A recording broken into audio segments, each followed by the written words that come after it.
You saw the fear. You gotta make friends with that fear. You gotta learn to drive with the fear. No sudden moves. You don't drive with your eyes, you drive with your heart. You gotta feel the road. You gotta let it live inside you. If you're scared, that beautiful death machine will do what God made it to do.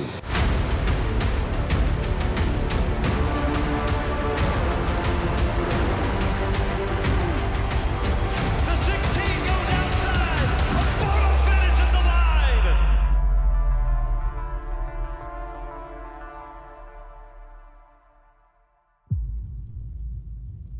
If you ain't first, you're last. I'ma get it, you know I be on the way. It's Wednesday night, time for a hump day fight. 40 of iRacing's best in a carbon fiber slugfest. Esport aces, mechanical maniacs, over-the-wall weekend warriors, hometown track heroes, and even boys from the big leagues. Oh, we've got characters, all right. Strapped in the sim rig, poised to strike. We're set to battle it out each and every lap. So grab your popcorn. This is ThunderClap. Ain't nowhere to hide. You ain't gotta see me come and keep me on your mind. Cause I be on the way. Yeah. You know I be on the way. Man on a mission, I'ma get it. You know I be on the way. Contact forward for the lead. He blocks checker flag, change scene right by .025 seconds. It is going to be Ryan Truex. I'm far ahead and gotta run last. But we ain't letting up, we never done that. Ain't nowhere to hide. You ain't gotta see me come and keep me on your mind. 'Cause I be on the way. Yeah. They are wrecking just like that. Oh, a humongous impact. Man on a mission, I'ma get it. You know I be on the way. Yeah. I'm on the way. On the way.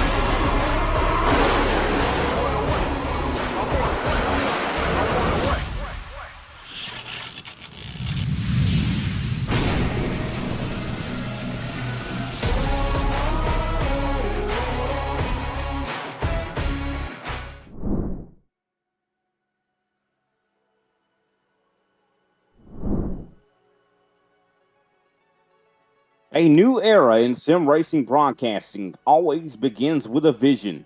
Hello and welcome to Grid Vision's broadcast of the ThunderClap iRacing series, presented by TLC Incorporated. Definitely happy to be here this lovely Wednesday night as we are going to be going Xfinity racing here at Big Bad Talladega. 2.66 miles of high-octane excitement. Of course, my name is Brian Britt, and I'm joined in the booth by none other than Marty Zetkla. How you doing tonight, Marty? Doing good. You almost got it once again. I always You're mess good. it up. You I'm do sorry. it all the time. It's all good. But it's Talladega. Where else would we rather be than on a Wednesday, Thursday night, or with Thunder, if you know what I mean, or Wednesday night? I'm sorry. I feel like it's Thursday night, but I'm going to Dover this weekend. But we should be in for a treat. Xfinity Series Talladega, 42 drivers. Anyone's got a chance to win it. 100%. It looks like we do have the grid set for this evening's action. 100 laps at Talladega, of course. I do believe the fuel window is going to be around 25 or so laps. These guys have 3 sets of tires that are going to be down in the pits waiting for them. But interesting, these Xfinity cars at a track like this, much different than you see in the trucks and the Cup car. Of course, the ThunderClap series does present and feature 3 different NASCAR-style race cars, so I'm interested to see what this is going to look like here tonight. Let's go ahead and do a quick rundown through the starting grid. And, of course, Nicholas Tomlinson is going to be starting up on the pole with the 88 of McCrary starting in second place. Tyler Truex is in third. Fourth place, Josh Ball in the 1 machine. Of course, fifth place, Montgomery in the 9. Of course, Ryan Truex, our Xfinity points leader and overall points leader, sits in 6th. 7th place, Sherrick is in that 7th place position. Sean Bounty's in 8th. Matt Garrett's going to be starting in 9th, with D-Bold starting in 10th. Row number 6 is Ryan Zunk from the Carolina areas, next to John Freeman. in car number 5. Row number 7, you will find Reed Foley in the 15, James Seawright in the Matthew Beeman driving number 18. Row number 8, Matt Cherry in the next level 67, next to Brandon Schumann in the number 52. Love the team too, Halmar Friesen Racing. Row number 9 in the number 81 is Dennis. I don't have the last name in front of me, but next to him is the 6 of Jordan Jurassic. And then rounding out your top 20, Lucas Whitehead in the Smoky Mountain 33. And next to Greg Vile in the number 26. Or Vail, excuse me. Yeah, the 21st position is going to be Michael Grant in the 904. Of course, 22nd going to be Greg McConey in the 12 machine. 23rd, Tommy Allen Jr., I do believe, in the 28 machine. 24th is going to be Noah Rainwater, of course, Raindrop as they call him. 25th going to be Scott Formosa. 26th, Dominique Cahard. 27th, Mark McFadden. 28th, Cole Godoris. 29th, the 20 of Newkirk. And, of course, 30th, Bobby Grant in that 14 machine. From 31st to 40th, we have Seth Gajuris. We've got the 71 driven by Justin Gosselin, Damian Nisi, Bo Condon, Justin Clapper, Nikolai Jordan. That's your 31st through 36th place drivers. And then we've got from 37th through 40th on the grid. We've got Anthony Burleson, Adam Schramm, Chase Leahy, and Joshua Corner. Round out the field, TJ Lee and JD Woodward. Pace car is in. Brian, we're ready to go green. That we are. Green flag soon to fly here. We already saw the pace car head down pit road as Nicholas Tomlinson is going to lead us there. He is the control car. Qualifying, I don't know how big that's going to be, but the green flag is out for the first time here tonight. 100 laps at Talladega, and we are excited to see it for sure. Of course, this is made a mistake there. It's actually McCrary going to be starting on the pole, and already single fought out for the top 2 spots. You see Ryan Truex, I do believe, up on that top side, trying to make that top groove work. Now, of course, Talladega attracted the top groove. I think is going to be the strong one, but you have to have numbers up there on that top. Absolutely. The straightaways will be the place to go for the second groove, sometimes the third groove. Because it's a long race, 100 laps, we see a bunch of drivers deciding to drop out early in the back and just play it safe in case any wrecks happen early. Some of the races that you and I have seen at Talladega this week, we have seen caution-free events. But good start here. Ryan Truex now pulls up side by side with McCrary.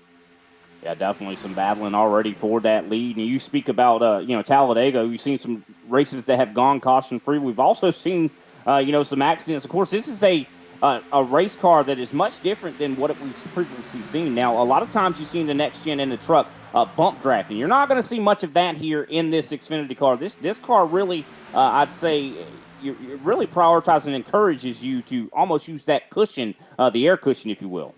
Oh, it really does. These cars as well, it's easy to side draft, but not as easy as it is in the trucks. And then you see the high side we were talking about. Truex takes the race lead early with a push from Sean Boundy in the number 35. Pair of Toyotas trying to make their way up to the front of the field, but you see that low side still continues to deliver with Mark McCrary. A 26-car pack early here, Brian. Definitely loving to see this, but you definitely saw the caution, I do believe, for a lot of these drivers, early kind of dipping out. I think they're expecting some cautions, of course. I do believe we have some stage breaks here tonight as well. And taking a quick look at my paper here that I have, of course, here at Talladega, I do believe 15 and 45 are going to be our first and second stage. Of course, stage point's very important, and it definitely not going to pay a whole lot if these guys get cautious and start to go to the back. But these drivers up front, you can tell they're after stage points. And the end of stage 1 will be very interesting to see here as that ends on lap 15. Fuel window just about 32, 35 laps here at Talladega.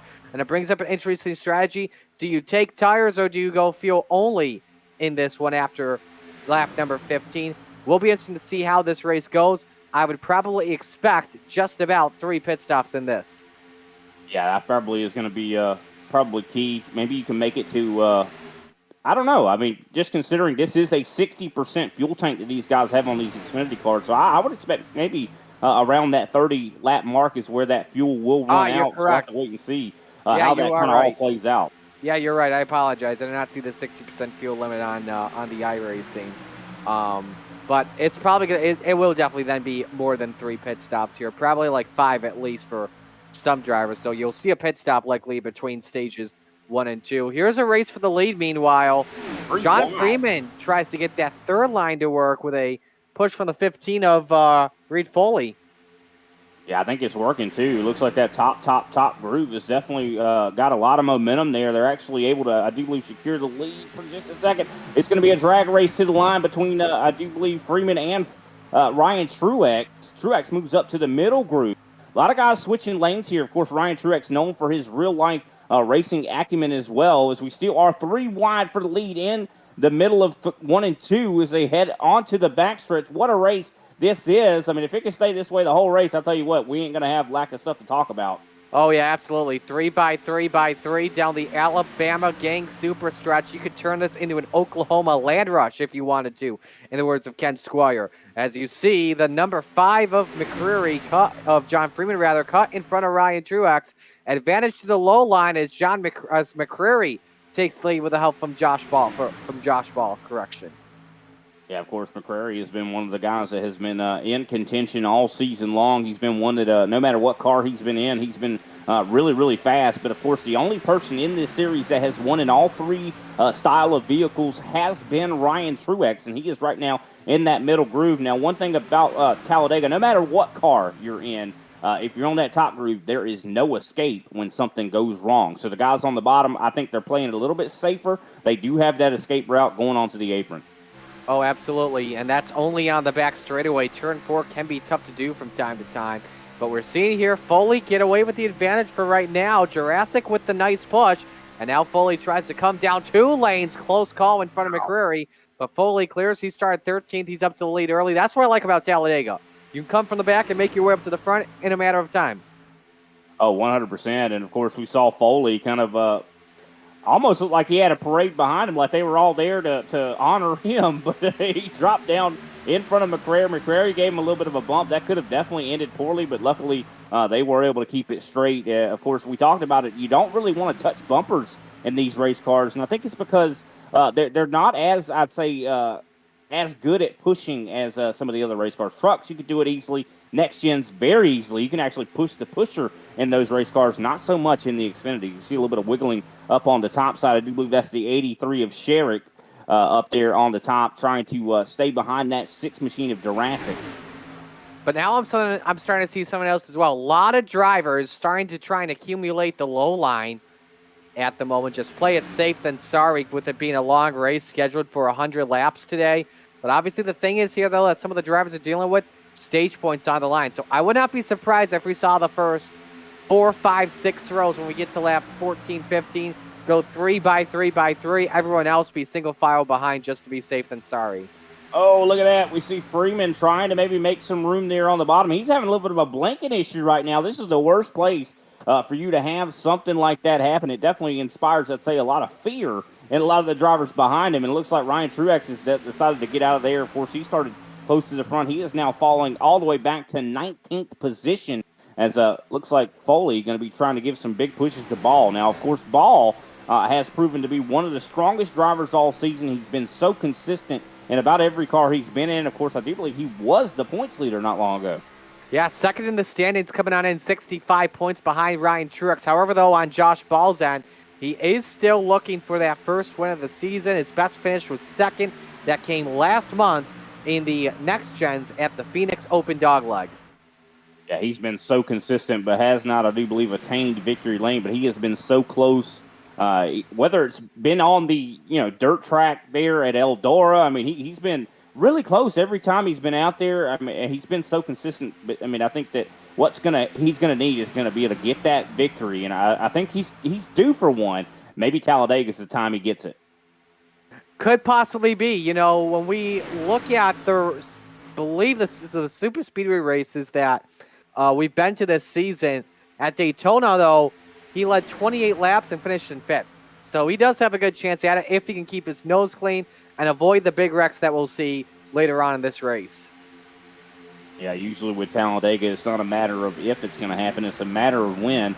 As we see that third lane starting to form once again, I do believe that is the 81 of Dennis up there trying to make that happen, as he, I do believe, has Who's that right there behind him? I think that might be that is actually a Cole Gutierrez.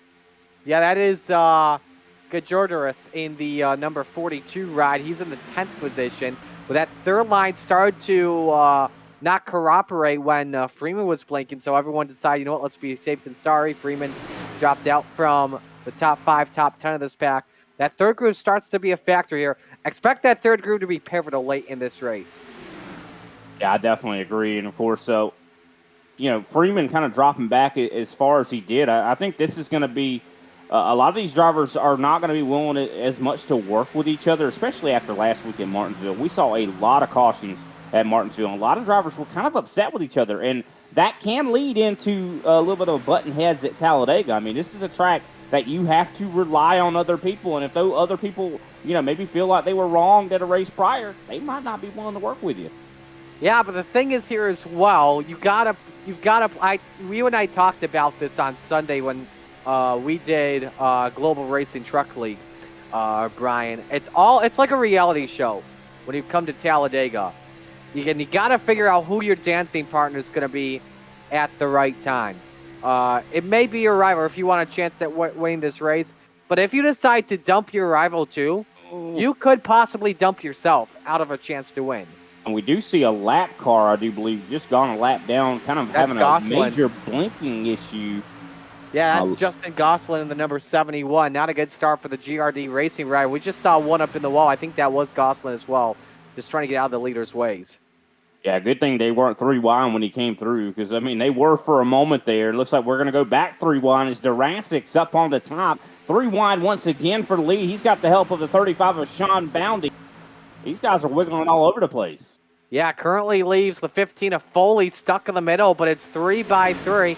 Remember, stage points are on the line and a playoff point at the end of lap number 15. Ball and Foley door-to-door off 4. Yeah, this is definitely a heck of a battle here as we're coming down to 3 to go. Oh, Foley almost jumped down to the bottom while Ball was there. That could have ended poorly, but luckily I think he realized the error of his ways there, but still 3 by 3 topside. Durasic at the moment has the advantage. Sharik nearly forced it 4 wide in turns 3 and 4 with that situation. Was nearly led to a big one. 4 wide is possible here at Talladega too, but it's always risky to do it. High side with the slight advantage. Foley with the push from Sean Boundy. Does Boundy make a run to the inside? One driver decides to drop below the apron. Nicholas Tomlinson has had enough of this pack. Yeah, I don't blame him. This is looking like a very scary thing. It looks like caution is just waiting to happen. But luckily it hasn't yet. These guys have been very clean thus far. And you talk about 4 wide being a possibility. I would say it's definitely a possibility, but I think it's something I would try to avoid, especially in this Xfinity car, because I say these are a wider NASCAR car than the rest of the iterations. Yeah, that's absolutely possible too. When we saw the 2012 Cup playoff race at Talladega, they were 4 by 4 by 4 by 4 on the final lap. So we know it's absolutely possible to do here at Talladega. In iRacing, it's very risky. We all know that. So with the way iRacing standards are, it's risky. It definitely is, but when a win is on the line, you're going to do it. You can't really blame him. As we see, of course, Sherrick there up in that middle groove, trying to make something happen here. Of course, Foley has had a banner day thus far. I know that he's been one that has had his fair share of problems and trials and tribulations all season long, but it looks like he has definitely got something going on there. As he controls that bottom line, he dropped down right in front of Ball. He's been the one that has really been acting as somewhat of a Pied Piper to this group. Absolutely. He's got a car that's driving like Amelia at the moment. However, though, Sherry trying to side draft off a Ball for second. Sharik could be in a good position to get a playoff point. However, though, Foley going to focus on blocking both lanes if he wants to win stage 1. Yeah, of course, we are on that final lap. Problems as we see contact with the wall, the 81. And the caution is going to come out a little bit earlier, prematurely going to end stage number 1. Mark McCrary in it in the 88. I see Dennis, Vile, Tomlinson, at least 5 or 6 cars that are involved. 100%. That could have been so much worse, though, just considering where that happened at. The 81 shot down the racetrack and collected a few cars, like you mentioned. Love to take a replay back on that. I think Nicholas Tomlinson made the right decision to back out of that pack the lap beforehand. As we take a look at this, It was just a bad bump draft that just went wrong. The 81 off of the 9. Oh, look at that. Yeah, he cleared himself. The 81 kind of went up and was not clear. And unfortunately took some cars with him and missing the front bumper. Heavy damage. Yeah, Diebold, Dennis, Vio, if I pronounced that correctly, excuse me, Rainwater. I believe it's Vile, if I'm not mistaken. But definitely, look at that. I mean, a ton of drivers there missing the front bumpers. You don't want to have a modified here at Talladega, I'll tell you that. No, not at all, one bit. And I've even tried it out at Talladega. It's not good. And I do believe our top 10 finishers here in Stage 1 will be Foley in the 15 machine. Of course, Ball, second place, Sherrick, I should say, in third, Jurassic fourth, Clapper in fifth, Boundy sixth, Godoris in seventh, Freeman eighth. I do believe some guys are coming down pit road, so that has kind of jumbled it up a little bit there. But definitely some stage points going to be going out to these drivers. Let's see what happens on pit road here. I'm curious to see if any of these guys take tires. I would assume, yeah, they're coming down pit road probably to fuel up, just considering, like we said, this is a limited fuel tank, Marty. 60%. I mean, I've even heard the number thrown around 24, 25 laps that these guys have estimated. Of course, one thing about Talladega, though, Marty, that we all know is that draft is so key. If you're out in front and you're in that clean air, you're burning more fuel. And I think that Foley's been one that's probably been burning more fuel than everybody. Yeah, and Foley decided to take fuel only, but a horrible accident for Foley. Gets on the grass. He loses many spots because of it. Race off pit row, won by Josh Ball, then Sherry, Jurassic, Bounty, and Foley. Freeman decides to stay out here. I'm not too sure about that. May just want to get just get a bonus point for laying the lap, and then come in, because remember, he's been blinking throughout the night. All right, we're going to take a quick step away. We'll be right back as we get ready to start stage number 2.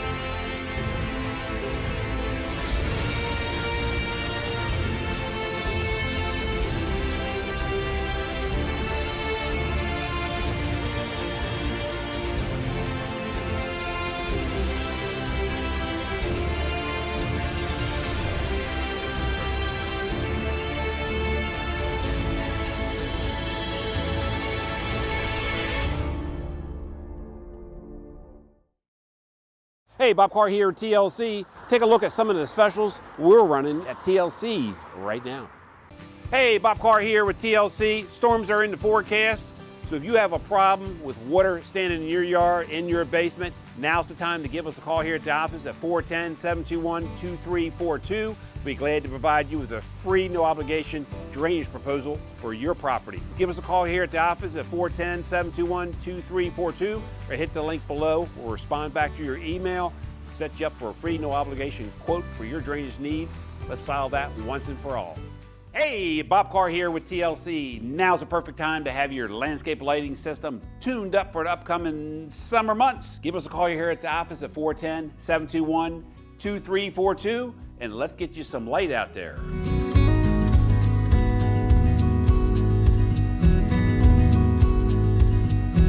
Hey, Bob Carr here with TLC. Hope you guys are enjoying. Hey, Bob Carr here with TLC. Hope you guys are enjoying this race. Let's take it down.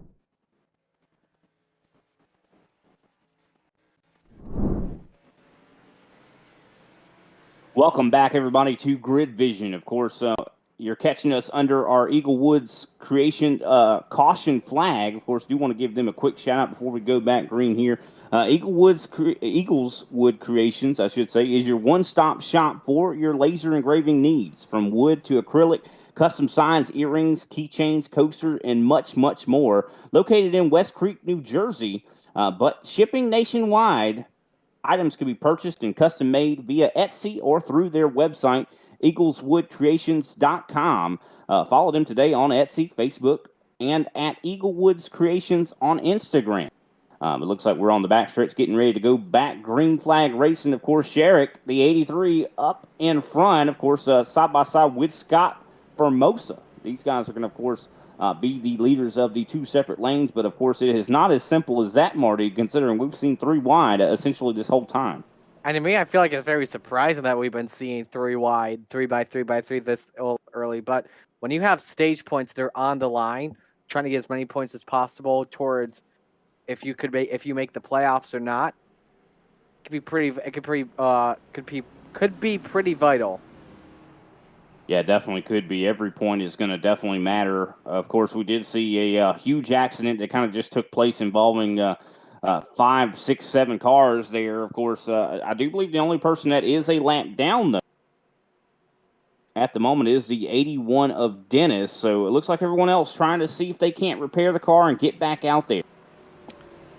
So Steven Sherrick leads with Scott Formosa second, Mark McFadden third, Joshua Corner fourth, Nikolai Jardin rounds out your top 5, Anthony Burleson 6th, Bo Condon 7th, Josh Ball 8th, Justin Clapper 9th, Sean Bounty 10th. 100%. As here we go. The green flag going to be coming out once again, entering the TLC restart zone. And look at that start there from Sherrick. I don't know if you want to go that early here at Talladega, just considering he's going to be a draft up to him quite quickly here. Yeah, he's too far ahead here, Brian. Mark McFadden, correction, not Mark McFadden. Thought I read that wrong.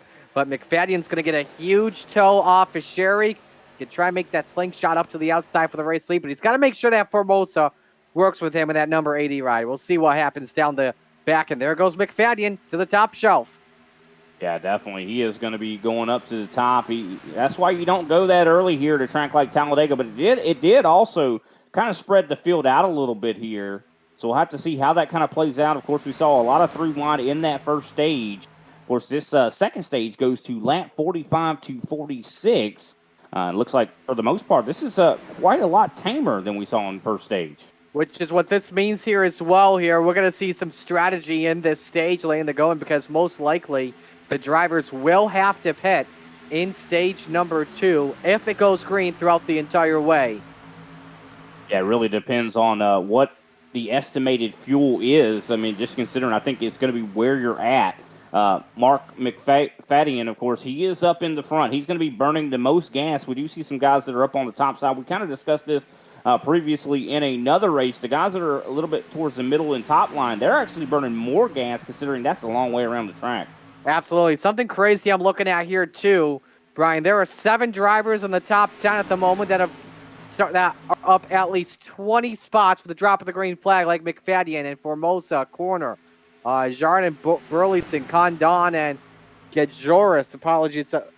Gajoris, excuse me. I think it's Gajoris. Well, anyway, but yeah, they decided to play it patient stage 1. Decide, let's make our way up towards the front after missing that 5-car wreck that happened at the final lap of stage 1. Yeah, a lot of wiggling going on. A lot more wiggling I think we saw in stage 1. I wonder if that's indicative of guys maybe not taking tires possibly. Of course, we always hear that Talladega, tires don't matter. But I don't know. I think this Xfinity car might be the exception. See a little bit of 3 wide there. Here comes Sean Bounty. Going to try to take the middle here. Yeah, Bounty's not in a spot where, in my opinion, you don't really want to be until there. Because if Bounty was left out to dry in that middle line, he would have been in what we like to call the sucker hole, and he would have been falling all the way outside the top 12. Yeah, 100%. Luckily, that was not the case. Of course, Sean Bounty has been one that has been in contention for wins all season long.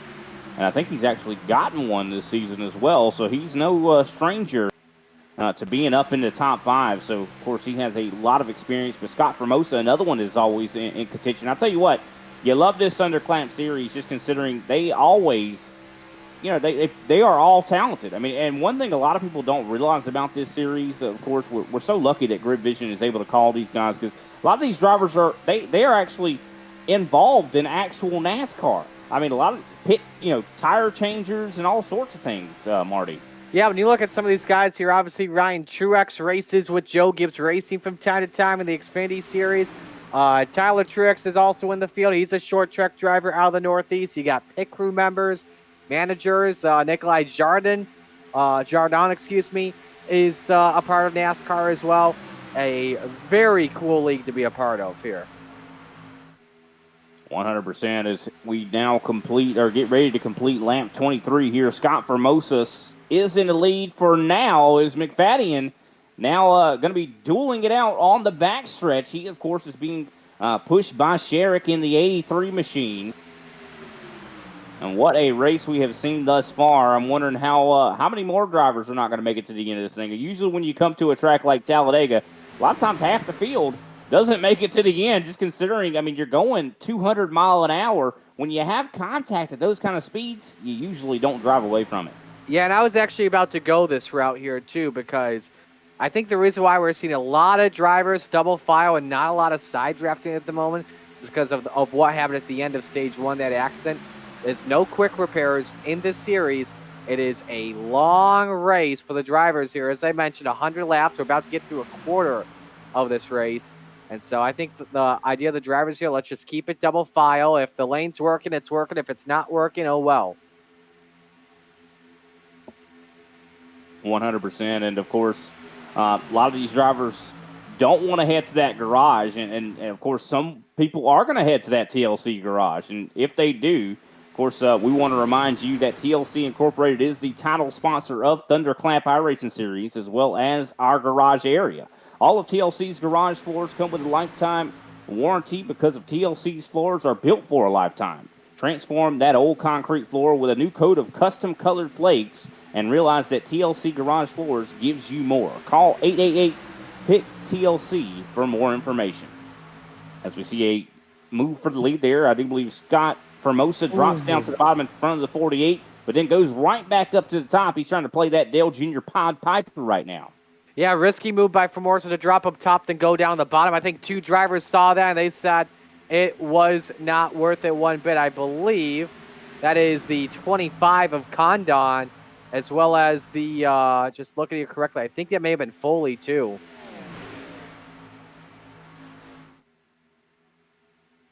Also see Burleson starting to drop down. Yeah, Burleson. I wonder what happened there. Burleson was the second driver. I don't know what happened there in turn 3. Green flag stops right now, actually. Yeah, I think what they're trying to do here, they're just trying to make it to the end of the stage on empty, and an issue with TJ Lee. With the 46, TJ Lee. He was trying so desperately to not just make it to his pit box, but also trying to merge into pit road legally. Almost got penalized for that. That's going to be a stop for TJ Lee. That not only will it be long, but he'll be left with no drafting partner. I think that explains it there. As we take a replay, I think a lot of these drivers were not going to make it to the end of stage 2. I think a lot of them still won't. But, yeah, he might even get an unsafe pit entry there. Did he touch the cone? If he does, that's usually the sign if you get that unsafe pit entry. Greg McConey also got a small piece of that. Not sure if that's going to be optional damage or not. If it is, it would just be a teensy bit amount. I don't think McConey's going to use. A lot of fuel-only stops. Those stops, by the way, from McConey and Woodward are fuel-only. And on TJ Lee, yes, he did get penalized. He is being held in pit road for a while. Wow, yeah, definitely unfortunate there for him, taking a little bit of a ride through the grass. And, of course, that raises the question. Everybody else in this field that is still out here, they're going to have to come down pit road as well. And I think that is why they were a little bit more, I'd say, cautious during the beginning of stage 2, just because they knew that, hey, I'm going to have to go down pit road at some time. And that is really going to complicate, I'd say, the strategy here in stage 2. I mean, a lot more than it was in stage 1. I mean, that was a simple thing. Go 15 laps. That's all you got to do. Here in stage 2, all right, I got to go down pit road. Green flag stops. I mean, wow. Didn't expect that this early in this race. I'm surprised the stops there that were led by McConey and Dennis, or excuse me, McConey and Woodward. I'm surprised that hasn't really set up a trend of other drivers deciding, you know what, let's come in as well just so we can make it all the way to the end. So what Woodward and McConey are leaning on is horsepower, but I feel like you want to pit as late as possible in iRacing. Yeah, that's definitely a good point. I mean, we'll have to wait and see what these guys do. Of course, you want to pit with friends as well. So I think that maybe that's what they're waiting on. I mean, probably a lot of communication, I'd say, going on over the radios right now, you know, talking like, hey, let's go this lap. A lot of these drivers, I think, are probably starting to make those decisions and talk about it now. Any lap now, we probably could see somebody go down pit road. It looks like we're having a little bit of a technical difficulty there with a blinking issue at the moment, but it looks like it has cleared up. So we got Formosa still leading with Bounty second. Now we've got Gajadouris side by side with McFadden for the third position. Only 4 drivers really working up on the top, and it's being led by that Red Bull 42 of Gajadouris. Yeah, of course, Cole Gajadouris has been really fantastic this season. He's more known, I think, for more of a dirt track sort of driver, but he is definitely showing that he knows his way around a super speedway right now. Of course, he's being pushed, I do believe, by the 34 of Leahy. Now, Leahy is another, he's not a stranger to being up in the top 5, shows a ton of speed in that machine. Of course, one driver that we don't get to see up front a whole lot is Greg Vile, but he looks like that 26 is on rails here tonight. We'll have to wait and see how he's able to do. We definitely appreciate everybody out there, though, joining us here on Grid Vision. Make sure you like us on Facebook. Of course, we're going to definitely be streaming to YouTube here in the near future, so definitely tune in there as well. And, of course, we appreciate everybody out there following us on Twitch, and definitely shout out your favorite driver in the comments. I'm sure they'll read back and appreciate that for sure. See a little bit of wiggling, though. Formosa kind of going up the track a little bit. Almost got really close to Cole Gajadouris there. Yeah, I'm seeing that as well, Adam McFadden. I think some of the drivers are just trying to get some clean air out on that grill, because the big thing is when you draft here at Talladega or even Daytona, it cooks up that engine temp, and if you're pushing too much, could lead to your engine going kaboom. 100%. I mean, even though you might not be touching bumpers here in these Xfinity cars quite as much, you still, can definitely overheat those engines if you're right there behind that other driver. You're not getting a whole lot of air to that nose. And of course, I do believe this is a fixed series, so these guys don't have the option to really adjust on their tape. So they kind of have to just deal with what they have here. So you take an awesome camera view off the back up for Formosa. Definitely big shout out to Austin Derbyshire for his awesome camera work there, as we see a lot of side-by-side racing throughout this pack. And still, I'm waiting on that, that hammer to drop, Marty. I mean, we saw some guys pit early. I think anytime we could see some more guys go down. Still seeing some guys decide to be, patient here at the moment. Gajadouris in the number 7, Seth Gajadouris to be specific. Ryan Truex in the 56 after being up front. He decided to drop to the rear. We haven't heard from him up front since. Nicholas Tomlinson also hanging out in the back of the field, and same with Matt Garrett. Yeah, a lot of guys, I think, are being as cautious as they possibly can at the moment. But, I expect we're going to definitely see it start to get higher and higher with that excitement. We do see some battles, I do believe, a little bit further back on the edge of the top 10. Josh Ball and Lucas Whitehead, of course, battling side by side for that 10th place position at the moment. But battling all throughout this field. I mean, we do see a lot of single filing outside of, I do believe, the top 15 right now. Yeah, they want to be patient here. They see double file racing. They see drivers trying to race for stage points at the moment. I think these guys here behind, they just want to get ready for the green flag stops here around the corner. Yeah, and you can see a lot of drivers are kind of hanging off just the rear of the pack in a lot of ways. Just to kind of allow themselves a little bit more, I'd say, reaction time. Because that's what Talladega is all about. If you're right there in the mix of things happen in a split second, microseconds, if you will. And you want to allow yourself just a little bit more time, a little bit more of a cushion when it comes to being able to react to things here, as I do believe we're coming up on 13 laps to go here in this stage. Yeah, we're still seeing Formosa out in front, but here's the push. Gajadouris, nice push from Leahy looking for the race lead. I think this could work out well for the Red Bull 42. Yeah, Gajadouris has definitely been looking really good out here so far. Of course, definitely fantastic run for him. We're seeing side-by-side start to break out a little bit further back as well. I do believe I see Freeman trying to make a move. Of course, he's led some laps here tonight, I do believe. Yeah, I've been trying to get that internet connection improved here. He's been blinking from time to time throughout this race. You also see Reed Foley in the bottom line, the extra number 15, and he won stage 1, too. And, yeah, it's getting tight here in turn 2. You could tell that looks like Gajadouris is just not handling that well on the top side. Maybe trying to do a little bit of side drafting, but of course the dirty air can cause that car to be somewhat unbalanced. But what a battle we're seeing for this lead. These guys have been side by side for almost this entire stage. I do not believe they will be able to make it to the end of the stage, especially, I'd say, Scott Formosa, just considering, I mean, he has been out front in this clean air all race long. He's been the one that has had to cut the hole in the air. And the thing here as well, with him cutting the hole in the air, he's full throttle at the moment, so he's not really saving a lot of fuel compared to guys like Sean Bounty and McFadden and Jardin.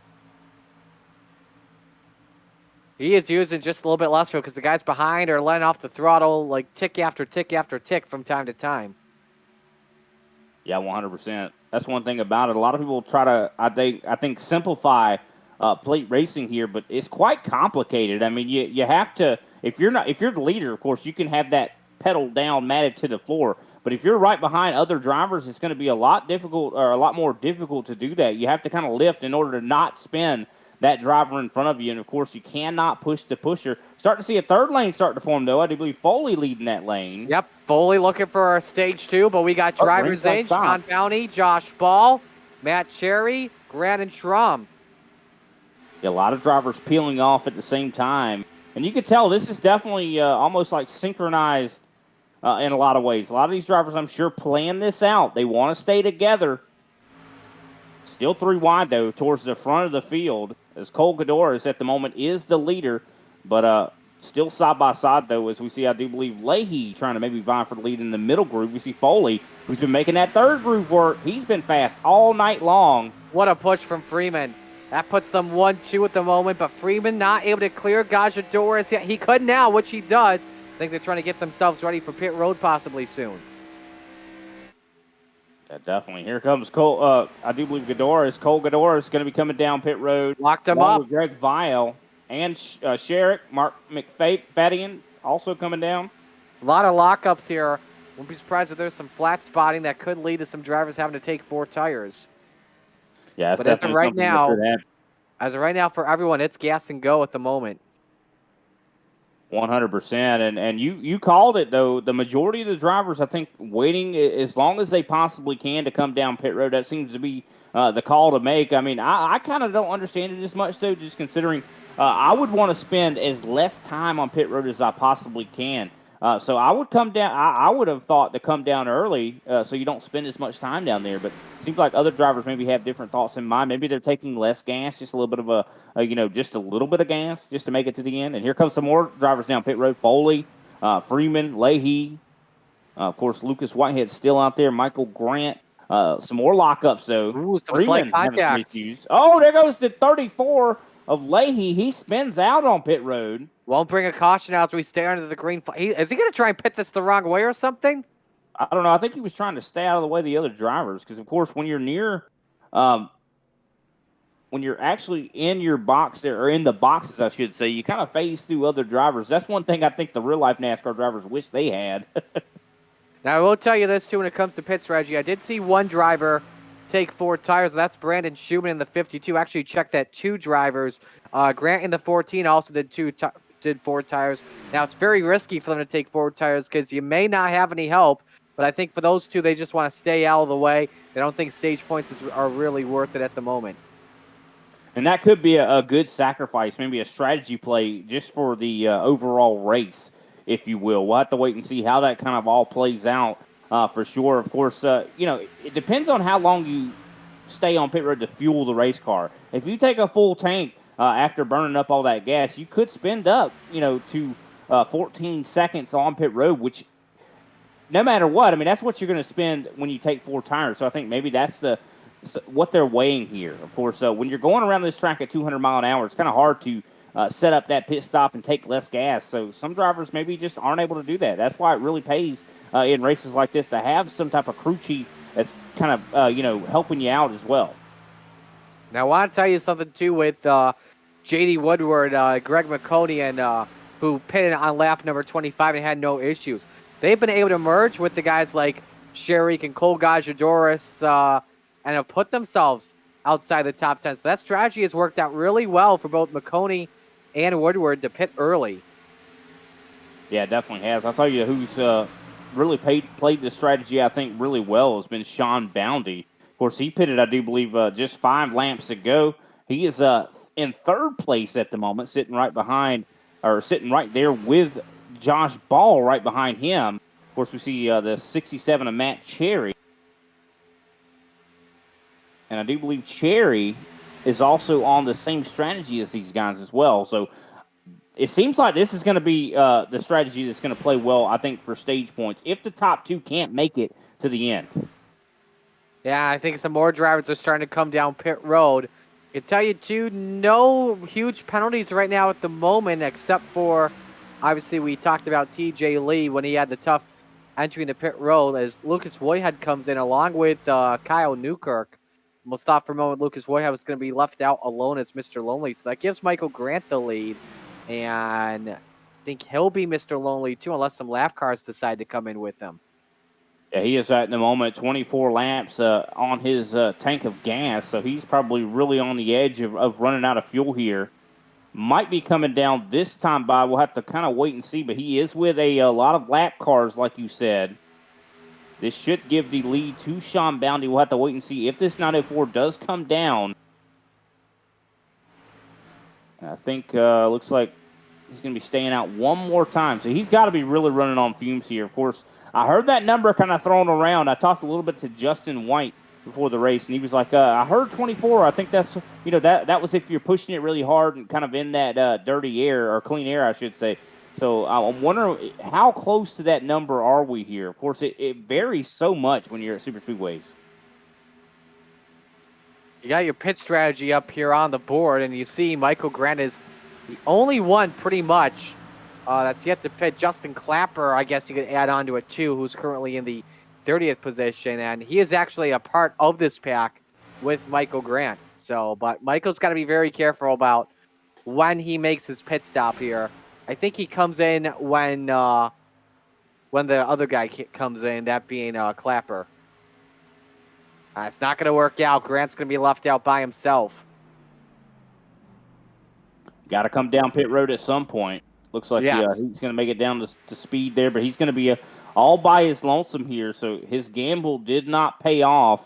But here's the thing. If he takes fuel only right now and comes out, because there's 3 to go in the stage, he could merge in with this lead pack. Sean Bounty just comes off of turn 4 right now. He could. We'll have to wait and see. Of course, he's got to get up to speed, though. It takes a little bit of time to get up to speed here at Talladega. And I think, he's going to get past here. Here comes Sean Bounty right now. Going to be right up to the lead. And he is just, Michael Grant, just exiting pit road. And he's going to lose a myriad of positions. Falls outside of the top 10 now. Not the strategy he wanted, but as long as he can keep that car clean, he'll still have a chance when we begin stage number 3. Yeah, of course. I mean, as long as you don't go a lap down and you're able to, and even if you do go a lap down, as long as you're able to get that lucky dog, then he should be fine. At the moment, speaking of lap down, I do believe the 36th position of Newkirk all the way back to McCrary all are at least a lap down. So we have had some attrition start to set in. Of course, Newkirk, I do believe, would be the lucky dog when this stage break ends.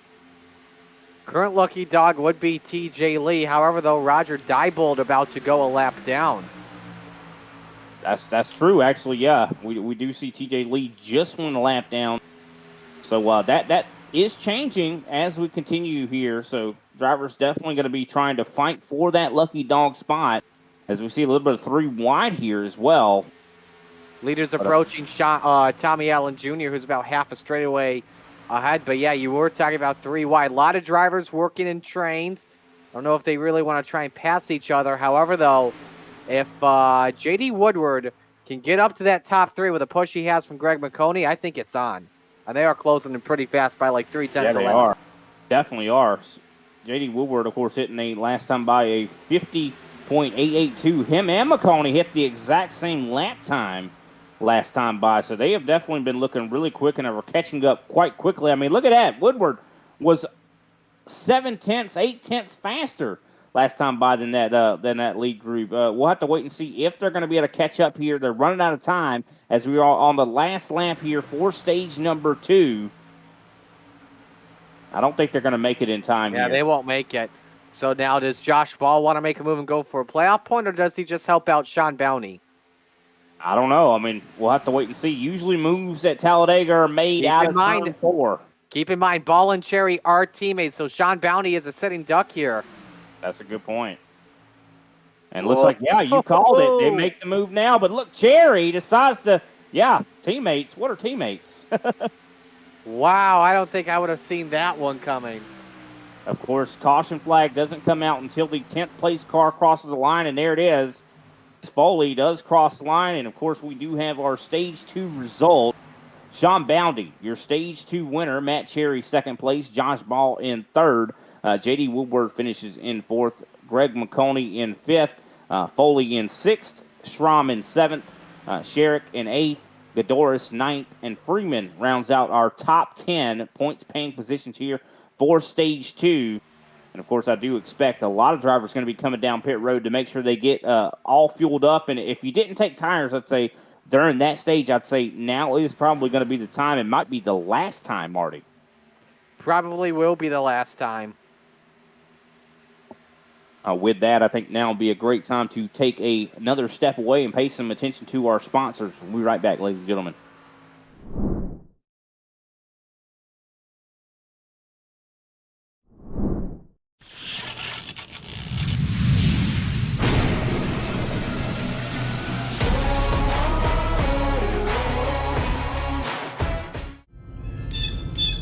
Eagleswood Creations, your one-stop shop for wood, acrylic, custom engravings, such as signs, boards, earrings, and much, much more. You can follow them today on Facebook, Instagram, or you can check out their website, eagleswoodcreations.com.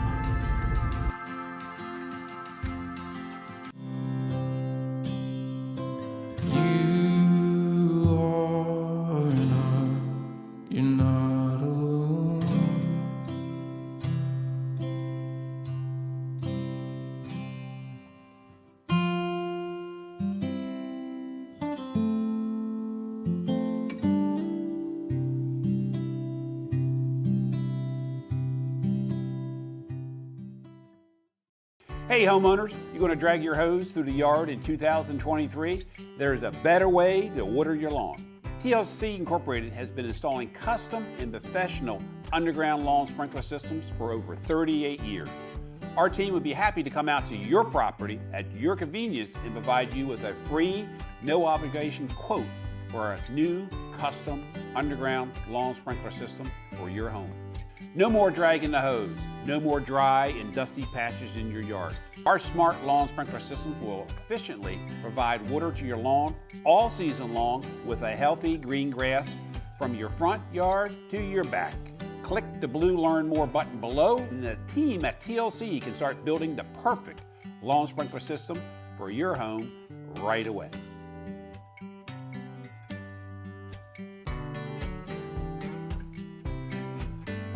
Hey, Bob Carr here with TLC. Hope you guys are enjoying this race.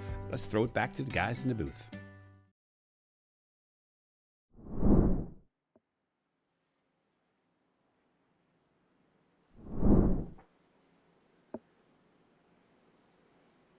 And we are back. Welcome back to Grid Vision. We definitely appreciate you tuning in here tonight on this lovely Wednesday night. And, of course, we did have some interesting things going on pit road. Marty, you were kind of talking about it during our break. Tell us what you found out. Tyler and Ryan Truex won the race off pit road. They took fuel only. Josh Ball came out third. I believe he did 2 tires. 4 tire pit stops from Sean Bounty on to Mark McFadden. They are your top 9. Lucas Whitehead did fuel only in 10th. Looking at pit stops here, Steven Sherrick popped on pit road from the looks of it, and same for Seth Gajadoris. Actually, a correction here. Ryan and Tyler decided to not pit on lap number 36. I have a feeling that they're going to come in this time by possibly and just get credit for leading the lap and then just hang out together in the back of the field. Yeah, that's definitely something I noticed too. I think they've been out for 12, coming up on 13 laps. Looks like they might be coming down now. I think Tyler Truex thinking about it. I think Ryan will come in first, then Tyler can get credit for leading a lap. Nope, Tyler's coming in together. And I think same with is that a lap. Some other guys are coming in here too. Matt Cherry makes a pit stop. The 20 is also in. That is Kyle Newkirk. I believe as well. This is Matt Cherry though, also out of the next level camp. But I think some of this is trying to just top off on fuel and just see if they can go to probably I would guess 2 stops to the end. Yeah, it makes a lot of sense. Kind of can't blame them at all for trying to do that. I mean, very next level, I'd say, when it comes to the strategy there. And look at this. I mean, we even look at the guys that are still on the track. Josh Ball, they're on the apron right now. This is a strategy that you see a lot as well, to where guys will try to save gas by shortening the distance, even under caution. Absolutely, and that is what they're doing on the apron. And also, if they have a 3-pedal set, they are pushing in that clutch big time. 100%. Yeah, some guys are probably even, turning the race car off for a second there. Hopefully it restarts. So. Yeah, that is true. I don't have it like that. Some guys may have button boxes dialed in for that. Very cautious to do that.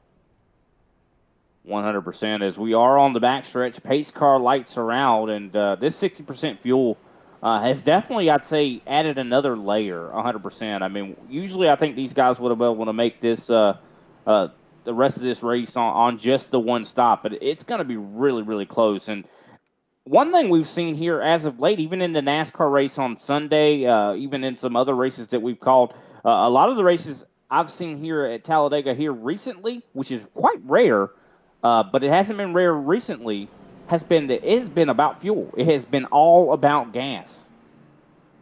Yeah, and if I recall correctly, when you and I did the truck race, yeah, that was something that we talked about too. Drivers going 3 stops in that race. Well, obviously that's 100% fuel load.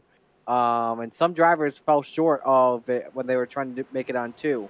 Yeah, I mean, and you can run out of gas just 100 feet from the line, and that's enough to lose you that race. But we'll have to see how this kind of all turns out here as the pace car has dipped down pit road, and we're going to be getting ready to enter the TLC restart zone as we're getting close to that halfway point. And the green flag is going to come back out once again. Now, of course, we're going to have, I do believe, 50 laps to go when we cross the line next time by. Josh Ball slides up right in front of Sean Boundy. Of course, Greg McConey, I do believe, up in the top 3 for the first time here so far this evening. And Bell currently holds serve at the moment. No one wanted to go with Lucas Whitehead on that restart. Whitehead stuck down low, and everyone ditched him. Everyone went up to the top. Yeah, treating him like he's got the plague. And it looks like a lot of these drivers, such different strategies than what I expected. I mean, if you looked at stage 1 and then you looked at what we're seeing right here, you would expect something completely different. I mean, stage 1 was 3 wide. I mean, Virgin on 4 wide. They were racing 3 wide for the whole 15 laps. But this time, everybody, I think, is prioritizing, we need to run in the line. We need to log some laps. We need to save some gas. And I think that makes Ball in the worst position. If no one's trying to pass, he's going to be burning the most fuel. I think what everyone else is trying to prioritize here is making it to the finish, too. 50 laps to go in this one. We just went past the halfway point. 35 drivers currently on the lead lap as things stand here. Only one driver is out of this race officially, with 5 drivers currently at a lap down. A lot of cars that have a good chance of winning this race still. 100%. I'm looking at the 38 of Diebold right now. I do believe he does not have a front bumper and is somehow still able to be somewhat successful. Of course, I do believe he is a couple laps down at the moment. But I'm surprised that, with that heavy a damage, he's able to still stick with the pack here. That is a modified. That is working. And, I think I even saw at one point in stage 1, someone that did not even have a rear bumper, and his car was working out really well. I don't think it was Diebold, though. It was somebody else. I think it's the one behind him, the 26. And it's quite shocking to see guys be able to make that happen. But as soon as he was to, I'd say, get into clean air, he would start to drop back immediately. He would act like a parachute. Of course, normal race cars that don't have damage act as a parachute, but I think it will be even worse in his case. And I can confirm, too, Vile does not have a rear bumper either. And his car is still running really well at the moment, like it could win. And, that actually makes a little bit more sense because that back bumper, I don't think it really is required in a lot of ways. But the front bumper is definitely, because that's the one that you're going to hit the most wind resistance with. And you want as much aero on that front bumper as you possibly can get. And I'm surprised that some of these drivers that don't have that front bumper like Debold, that his engine, is still functioning with the maximum horsepower. And with that back bumper, too, all you're just praying for is that you do not get a bump draft. That's in this right. That's definitely you do, right. You're done. Josh Baldo in the lead at the moment. Of course, he's followed by Sean Bounty. Greg McConey sits in third. J.D. Woodward is in fourth. Schramm is in fifth. Of course, Whitehead is in sixth. Even though he was treated like he had to play, he still is remaining in the top 10. Bobby Grant in seventh place. McFadden is in, of course, just moved up to that seventh position. Just got by Bobby Grant. So we're starting to see some side-by-side starting to break out. Of course, Michael Grant, I'm wondering if there is any relation there. He's in ninth, while Ryan Zunk is in 10th. That rounds out that top 10. Of course, Michael Grant was one that waited a long time in stage 2 to come down pit road. He's still alive and in the top 10. Yeah, now I think he's learned his lesson this time. Make sure you have a friend when you come to pit road. Make sure if you want to try, if there's a small pack and you're trying to pit late, probably want to go with the majority of that pack. 100%. As we see 3 wide here, the 14 moves up to the top. Of course, that is Bobby Grant. Oh, Greg McConey slides down right in front of the 78 of J.D. Woodward. Now, of course, I do believe J.D. Woodward was our winner last week at Martinsville, if I'm not mistaken. I will pull those up here for you right now. Yeah, last week when we were at Martinsville, it was actually Sean Bounty that took home the win. I do apologize. Ryan Truex second, and Jordan Jurassic in third position for Sean Bounty, too. That was his first win of the season. That is my apologies. I thought J.D. Woodward had won last week. I know he won here recently, so maybe I'm just getting that a little bit confused there. But still, look at that. 3 wide. As I do believe we see Jurassic up on the top here, followed by Foley. Now, we know Foley has been a significant influence on this pack. He's been one that has been able to lead some laps. He's shown that he knows what he's doing at this super speedway, so I'm wondering if he's going to be able to help Jurassic get up there and make that third lane work. I mean, we've seen that third lane on multiple occasions here work as we verge on even maybe going 4 wide there. Foley's been very impressive in the draft today, whether he is pushing someone or he is being pushed. Right now, working with Jurassic, but the issue that the number 6 has, that rear bumper damage at the moment, I believe at one point he was pushed too much. He suffered that damage, but look at that top shelf start to work in. Formosas decided to go up there. Same with Vile. This is a good race for the lead. It really is. You can clearly see that these drivers are having a lot of trouble when it comes to the dirty air and the handling of these race cars. It's picture perfect contrast, I'd say, to what we usually see in the next gen or the truck. I mean, these cars, they float a lot more around this racetrack. As we see, of course, I do believe Ball still in control, still burning the most fuel, though, at the moment. As we see, I do believe the 14 of Bobby Grant trying to make something still happen in that middle groove. The top groove, that third lane has essentially disintegrated as Foley has ditched Jurassic. Absolutely, and that just pretty much leaves Ball cleared at the moment with Bounty second. McConey side by side with Grant for the bottom step of the podium. We've seen Ball lead this entire way of stage number 3. So I think with just Ball and Bounty, they just feel cool, calm, and collected at the moment to just ride out this bottom here until pit stops. Yeah, 100%. I think that's exactly what they're considering. I mean, of course, heck, I would even be laying in my adjustments, or not really adjustments, but laying in exactly what the plan is for pit stops right now. Because I mean, you're going so fast out here. It's so difficult to, put exactly how much fuel you want to do. Think about turning off tires and things of that nature. But here comes, I do believe, Bobby Grant. He's up on the top. He's got a lot of help there from the 904. And this is not a surprise. I think these guys are related. I think that's why you see them working together. Believe they are too. So, but you also see that top side start to form back up once again. This time it's fully leading the way and Jurassic behind. But I don't think anyone really is going to help him out and work. That's for sure. Second groove is the place to be, I think, at the moment, Brian. Here comes Bobby Grant. Yeah, it looks like that middle groove definitely seems to be somewhat the place to be. Of course, you see Leahy kind of at the rear of that, trying to tag along with the Grant boys. And what a race we have seen thus far, though. Of course, verging on, I do believe, lap 60 here in just a moment. And still 40 laps to go here in just a lap or two.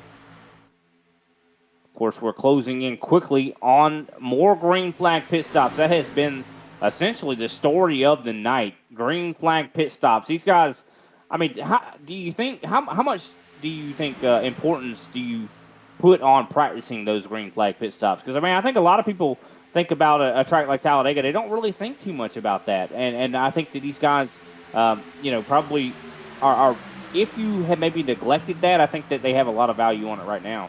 I believe of every track we go to on any NASCAR schedule that has pit stops, I believe that Daytona and Talladega are the most important when it comes to pit stops. You see some drivers backing out of the pack like Greg McConey and company. But I believe pit stops at Daytona and Talladega are critical. And the reason why I say this is because not only are you trying to figure out your pit road entry because you want to make sure you're trying to stay out near the front, but also this is one of the unique parts about pitting at Daytona and Talladega.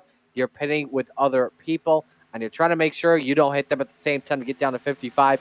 It's the easiest part about wrecking when you're coming into pit road. Yeah, 100%. It's so easy to lock those brakes up, and also it's a lot more complex, I'd say, than a lot of racetracks. Even though there are racetracks, if you're pitting by yourself, like let's say Darlington, I mean that's a tough place to pit at, but you're not pitting at that track side by side. At Talladega, you are. You know, a lot of times it's almost like a dance trying to get on pit road. And think about it too here. Think about it too in your mind. When you're at a track like, say, Kansas or a track like Bristol, what you're focused on is your speed getting into pit road. That's all you really care about. But at Daytona and Talladega, you got so many more things on your mind. Not only are you trying to focus on getting to pit road speed, but you're also thinking maybe, hey, is there a way I could possibly pass this guy and get to 55 in time? Or how do I try to avoid hitting this guy? Do you know what I'm saying? Yeah, 100%. I mean, and, it's almost like being on the interstate and you're trying to find your exit, but you're going 200 mile an hour. Yeah, or say like there's a traffic jam in Philadelphia and you're trying to merge into one lane. I dealt with that a couple weeks ago. I'm probably going to be dealing with that tomorrow too, while having trucks around me and I'm not merging for them. Just a warning. A little bit of contact there with the wall, a little bit on the top. I think that was a 9. As, of course, they are going to now go a lap down. As Foley, of course, in the lead at the moment. By the way, do any of the drivers that watch this and hear me say that on truckers, I mean no offense. I'm just trying to focus on the road ahead and try and get away without having an accident. Yeah, that's definitely the important thing. Now, we talk about the interstate as well when we talk about clean versus dirty air. That's something that also can apply somewhat to the interstate as well. Cutting that, fuel economy. I mean, have you ever heard of when you're on the interstate with a long trip, you sit behind that 18-wheeler to kind of save a little bit of gas? That's what these guys got to do. Here's the thing. When you're driving on the interstate, you first hate it, especially when you're in the fast lane trying to pass an 18-wheeler. At the same time, you kind of like it because you get a little bit more miles per gallon on that tank. When you see that pop up on your dashboard, I know I have it on my car I drive, and you see that pop up on the interstate, and your car starts to slow down just a bit. It kind of feels pretty nice from time to time. Yeah, and you kind of can look at that miles per gallon kind of thing go up a little bit there. It's exactly what these guys are dealing with. And, of course, Jurassic, even though he's had some significant rear-end damage, I'm surprised he's looking as good as he is right now, as I do believe he has Greg Vile right there behind him. It has calmed down a little bit out here. I think a lot of drivers are starting to prepare for those green flag pit stops. I do want to give a shout-out to, of course, the sponsor here for this series. Of course, that it being TLC Incorporated. TLC Incorporated is a premier service provider for lawn sprinklers, landscape lighting, drainage services, and garage makeovers. With nearly 40 years of experience, in just one day, your home could become a showcase with a new water-saving lawn sprinkler and an energy-efficient landscape lighting system, or brand new garage makeover and floor that'll last you a lifetime. Imagine all the possibilities if you gave your yard a little TLC. Operating in Maryland, D.C., and the Virginia area, call 888-PIC-TLC for more information. Tell you what, some of these race cars out here could do with a little bit of TLC. I think they could. And some more lap cars kind of coming into play as well, I do believe. Heavy damage on some of these race cars. So 3 wide, Greg Vile leaving Foley out to dry here, but he is going to be in the middle. You, what did you call that? The sucker hole. The sucker hole. And it looks like Foley let him in, let him back up. But many guys have holes down low, and that's where they want to be at the moment, because I've got a feeling everyone pitted on lap 47. We're now about 18 laps into this green flag run. Pit stops are around the corner, probably about the next 3-5 laps or so. Yeah, I think so. And I think that's going to mean if these guys are going to have to pit in the next 3 to 5 laps, we're going to have to see yet another pit stop. And that one could be a short one. I think if you're going to try to make it to the end on this race, you could run out of gas coming across the start-finish line or before that. If we're calculating this correctly, these guys are about to go 20 laps on this run. And so they would after this stop, I'm looking at a one-stop race here at the moment. The next stop I would probably expect is around lap 90 or so. Yeah, I think that, we're definitely going to be adding another stop. I think you're right. I think maybe 90, 85 for some drivers. It really depends. I think this is really all on the driver when it comes to what strategy you're going to kind of play. You see Jurassic all over the back end of Greg Vile right now. Almost a 3-wide condition, but luckily I think I do believe Jurassic kind of cut Vile a break there. Now, if this were 100% fuel limit, drivers would be able to make it to the end. I love this camera angle right here. We can definitely concede. That's what I was talking about earlier. How Jurassic didn't have a rear bumper. That's actually Vile we're looking at the back. Yeah, Vile, I'm sorry. We're right up over with Jurassic, I think. Yeah, we definitely are. Right off the hood camera. But look at the speeds here. 188. These guys can top 200 miles an hour from time to time on occasion. Yeah, of course, I think that a lot of these drivers not trying to go as fast as they possibly can at the moment, though. I think fuel saving is really what's in mind. I think if these guys were not concerned about gas, we would see a lot more battling. But while we wait for these green flag pit stops, let's take a quick commercial break before we get there. We'll be right back. Racing isn't easy, but experiencing it is. iRacing puts you in the driver's seat with the industry's leading sim racing game. Drive on laser scan replicas of the greatest racing circuits from around the world. Go head-to-head against other drivers chosen by skill-based matchmaking to ensure competitive racing at every level. Compete across all your favorite series.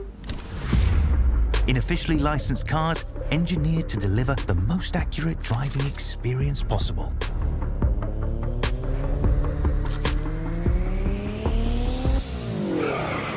Join a race or host your own with players from across the globe. Race against the computer or in a league with friends. Feel the thrill behind the wheel. Visit iRacing.com.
Welcome back to Grid Vision's presentation of the ThunderClap iRacing Series. And, of course, you see everybody essentially is single file at the moment, and I think that is really a preparation for green flag pit stops.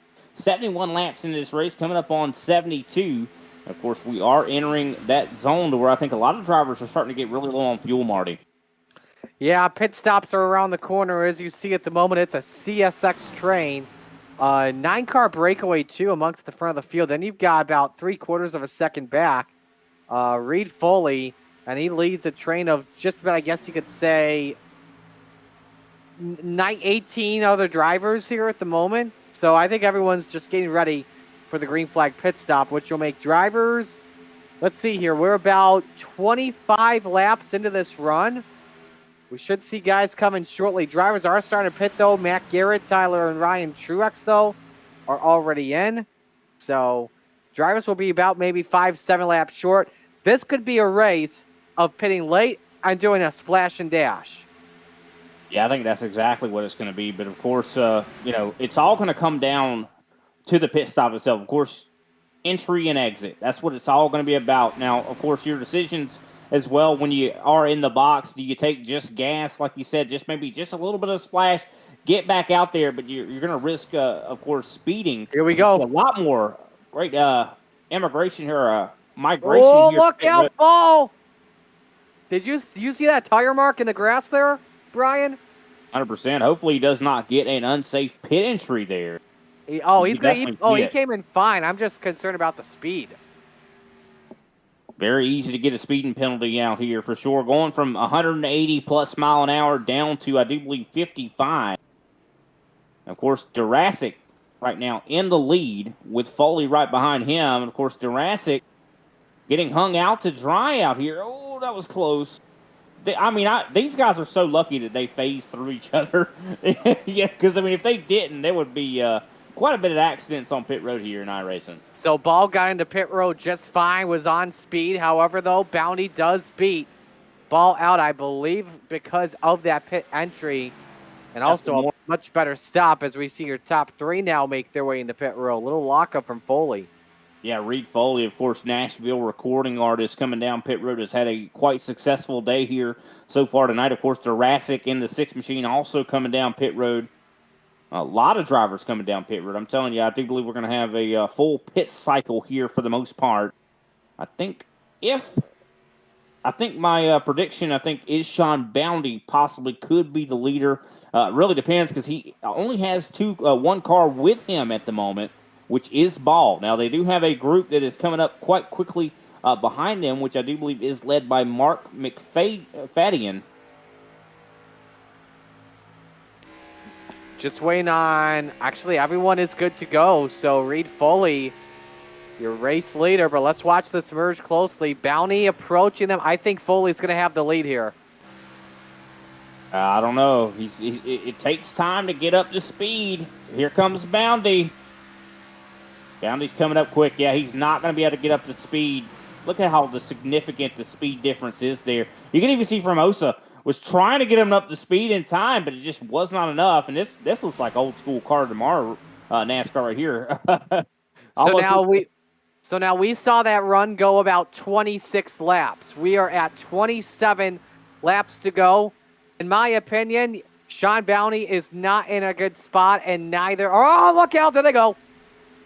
Wow, what a the save! grass. That, Of course, that is the 48 of Mark Mafedian there through the grass. what a save by both of them. McFadden and Jurassic. Those cars were sideways. Take a look at this. Yeah, that could have easily caused the caution and really ruined a lot of pit strategy and maybe saved others. Yeah, they Look at that. do. Jurassic gets into, I do believe, McFadden there and turns him right into the grass. Both of them somehow save it. I mean, these cars at 170, 180 mile an hour don't do well with grass, but they still showed a lot of car control. Yeah, they were crashed. That was a caution waiting to happen, but now the issue here is with McFadden. Luckily, he's got a draft. I don't think he actually has a draft. Jurassic about to get lit up by this, swallowed by this second pack. And like I was taking a replay there, a lot of this looks like almost like tandem drafting that you would see kind of the 2010s, early or late 2000s. We're seeing a lot of like 2x2, two car. Amongst the front two, yes, that's what we are seeing.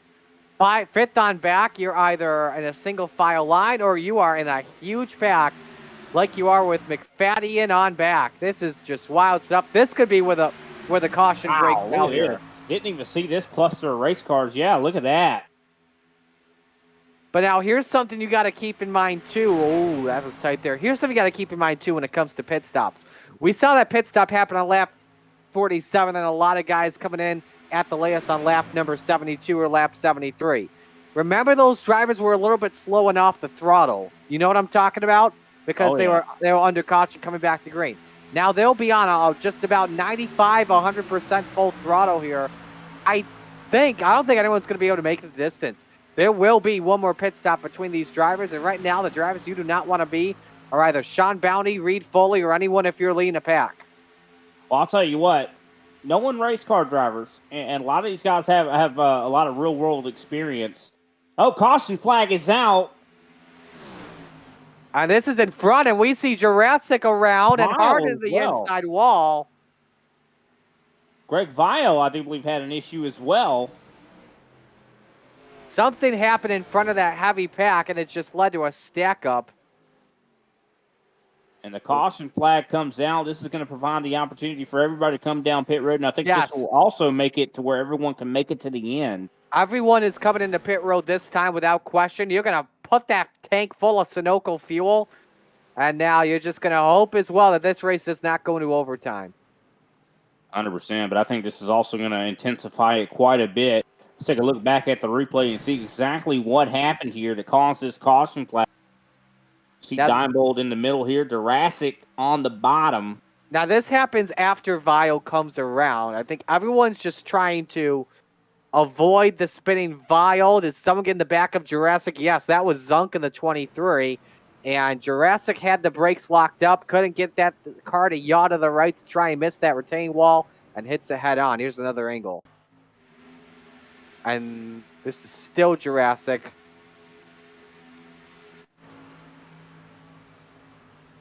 Oh, this is Vile. You see the slight contact there down the back, which sends him sideways. And the yellow has to fly. That's kind of a lot similar to what happened with Harrison Burton in Sunday's Cup race. Yeah, surprised that. I don't know if that was actually, because, I mean, he was down below the apron. But we have seen here recently that's still up. You see McConey down below the yellow line there. Oh, wow. He just got hooked. I think when McConey went below the line. Down there or what? I think McConey was probably forced down there and triggered just a little bit of a reaction from behind, just for trying to figure out, okay, what do we have to do here, if you know what I mean? But here it is. Everyone came in. Sean Bounty won the race off pit road. I believe Matt Garrett actually decides to stay out, which he does. Bounty wins it. Ball second, Corner third, Leahy fourth, Gosselin fifth. Corner decides to take, actually, no, correction. I believe Corner actually stayed out, which he did. So it's Leahy third, Gosselin fourth, and Schramm fifth. A lot of drivers feel only Foley decides to take 4 tires. Yeah, very interesting decisions here from a lot of these drivers. And I'm seeing as well here, Brian, a lot of drivers with over 30-second pit stops to just not only just fill that tank, but if they have any optional damage, take advantage of it and repair it now. Because right now, with 22 laps to go, it's a sprint race onwards. It really is. I mean, fuel's not going to really be a concern, like you said, unless we go to overtime. Of course, Sean Bounty in the position to possibly get this victory. He has, I do believe, one of the cleanest cars out there. Of course, Josh Ball has also been up towards the front quite a bit here so far tonight. Of course, also Leahy, he's been looking fantastic here so far as well. He sits in that 4th place position. But Matt Garrett, he has, I do believe, on 9-lap-old tires and fuel here. I don't know if he'll be able to make it. But then again, the caution laps here themselves will possibly allow him to save some fuel. But look at that rear end. Mangled. Looks like a crumpled up piece of tinfoil. And if you're Matt Garrett here at the moment, you better be clutching that baby and shutting that engine off as much as possible. But right now, listening car, I don't hear him pushing the clutch in. Yeah, that's definitely a good point. Of course, the caution flag is out, and our caution flags are sponsored by Eagleswood Creations. Eagleswood Creations is your one-stop shop for laser engraving from wood to acrylic, custom signs, earrings, keychains, coasters, and much, much more. Located in West Creek, New Jersey, but they ship nationwide. Items can be purchased and custom made via Etsy or through their website, eagleswoodcreations.com. Follow them today on Etsy, Facebook, and at Eagleswood Creations on Instagram. Definitely appreciate their sponsorship. Garrett decided to come in. I think what he was planning on doing is taking a lap of extra fuel in case this race were to go to overtime, and he had just barely enough. And also, I do believe first time really in the top 3 here, or top 4, I should say, or top 5.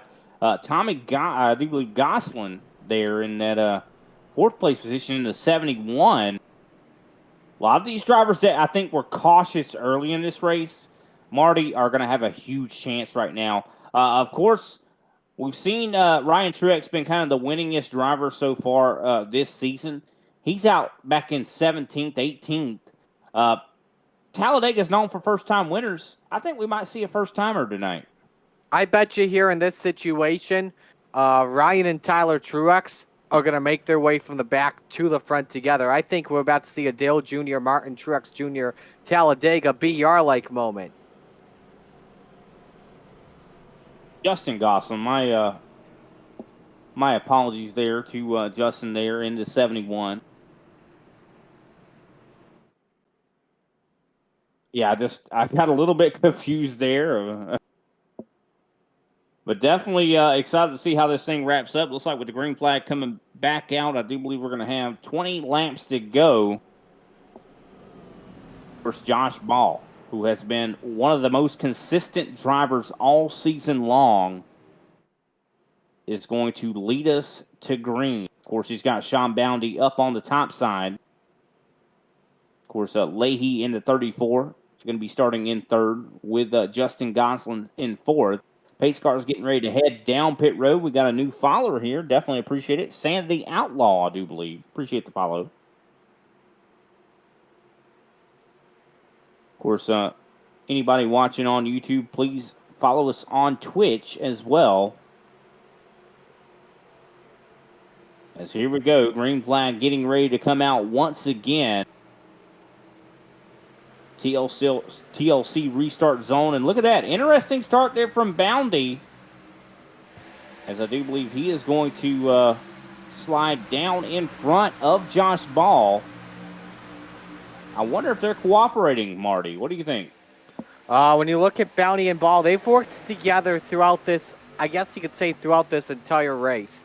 But we'll see what happens here. But with 20 laps to go, correct me if I'm wrong, it's either 20 or 25. I think it's 25 is the length for a B-Fixed Xfinity race at Talladega. But right now, everyone's, trying to see if they can make their way to the front at the right time. Yeah, that's exactly what they're doing at the moment.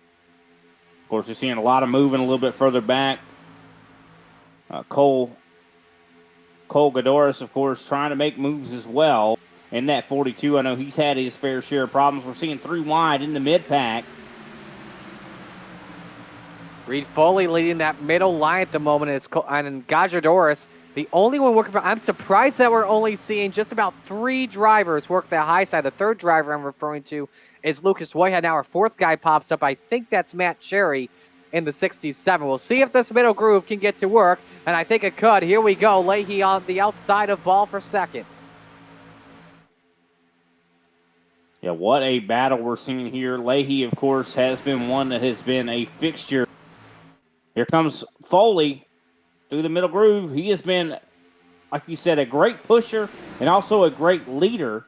Could he be our first-time winner? I'm willing to bet. I think he's going to be right there in the picture at the end of this thing. Possibly. He's 10th in points coming on in. Leahy's best finish of the season so far is a second at Eldora. That took place on the 12th a couple weeks ago. Yeah, Leahy has definitely proven that he has the speed, whether it's on the short track, dirt track, road course. Of course, Bounty has also proved that as well. As we see that middle groove really starting to surge ahead. We talked about not really bump drafting in these Xfinity cars. Well, I don't think Foley got that memo.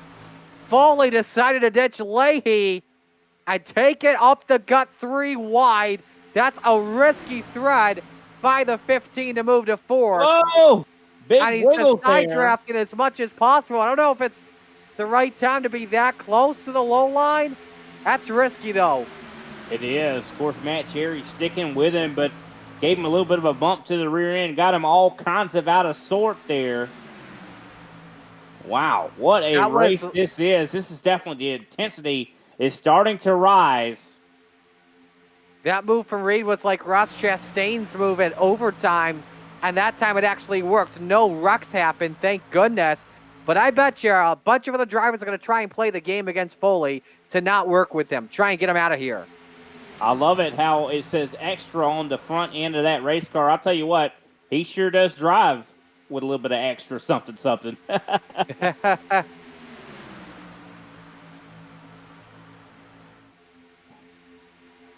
Definitely a fantastic job from that 15. He has been in contention all race long. Now side by side for the lead with Sean Bound. Skittles versus extra bubblegum. Who would have seen that coming? Foley's only top 5 of the season came at Phoenix, and he finished 5th in that race after starting from 33rd. And here we go. 15 laps to go this next time by.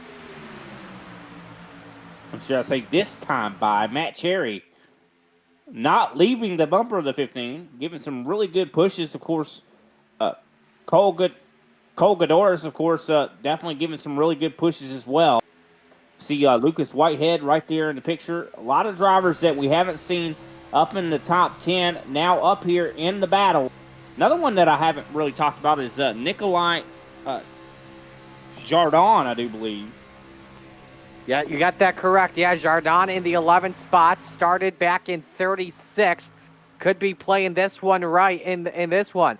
I'm also starting to see here too, Brian, a third lane that was smallly developing, but now it's decided to go back into fruition and just stay in the back for right now. Everyone's still double wide amongst the front 12 rows. Could easily see this devolve, though, into another caution. I mean, the more and the closer we get to the end of this race, the more intense, the less room these guys are going to give each other as the battling continues here. Starting to see maybe a hint of 3 wide. Guys starting to dip out a little bit. I think that might be just maybe air temperature or engine temperature, I should say. Yeah, remember, keep in mind, you don't want to be pushing someone too hard from time to time. If you've got crew chief on iRacing, you'll know when your engine temp is going up by the spot, or else you have to look at your gauge to know when it's blinking. That's what you got to be very. That's for sure. Yeah, so you got to be very careful about it. And late in the stage, everyone's going to be pushing for all their money's worth. And look at the fanning now here. Guys trying to see if that third line can work. Cole Gajadoris looked at it. He's on the outside of row 3 in that Red Bull 42, but stays back in the middle groove. Tell you what, I got to get that right. Doris. Good job.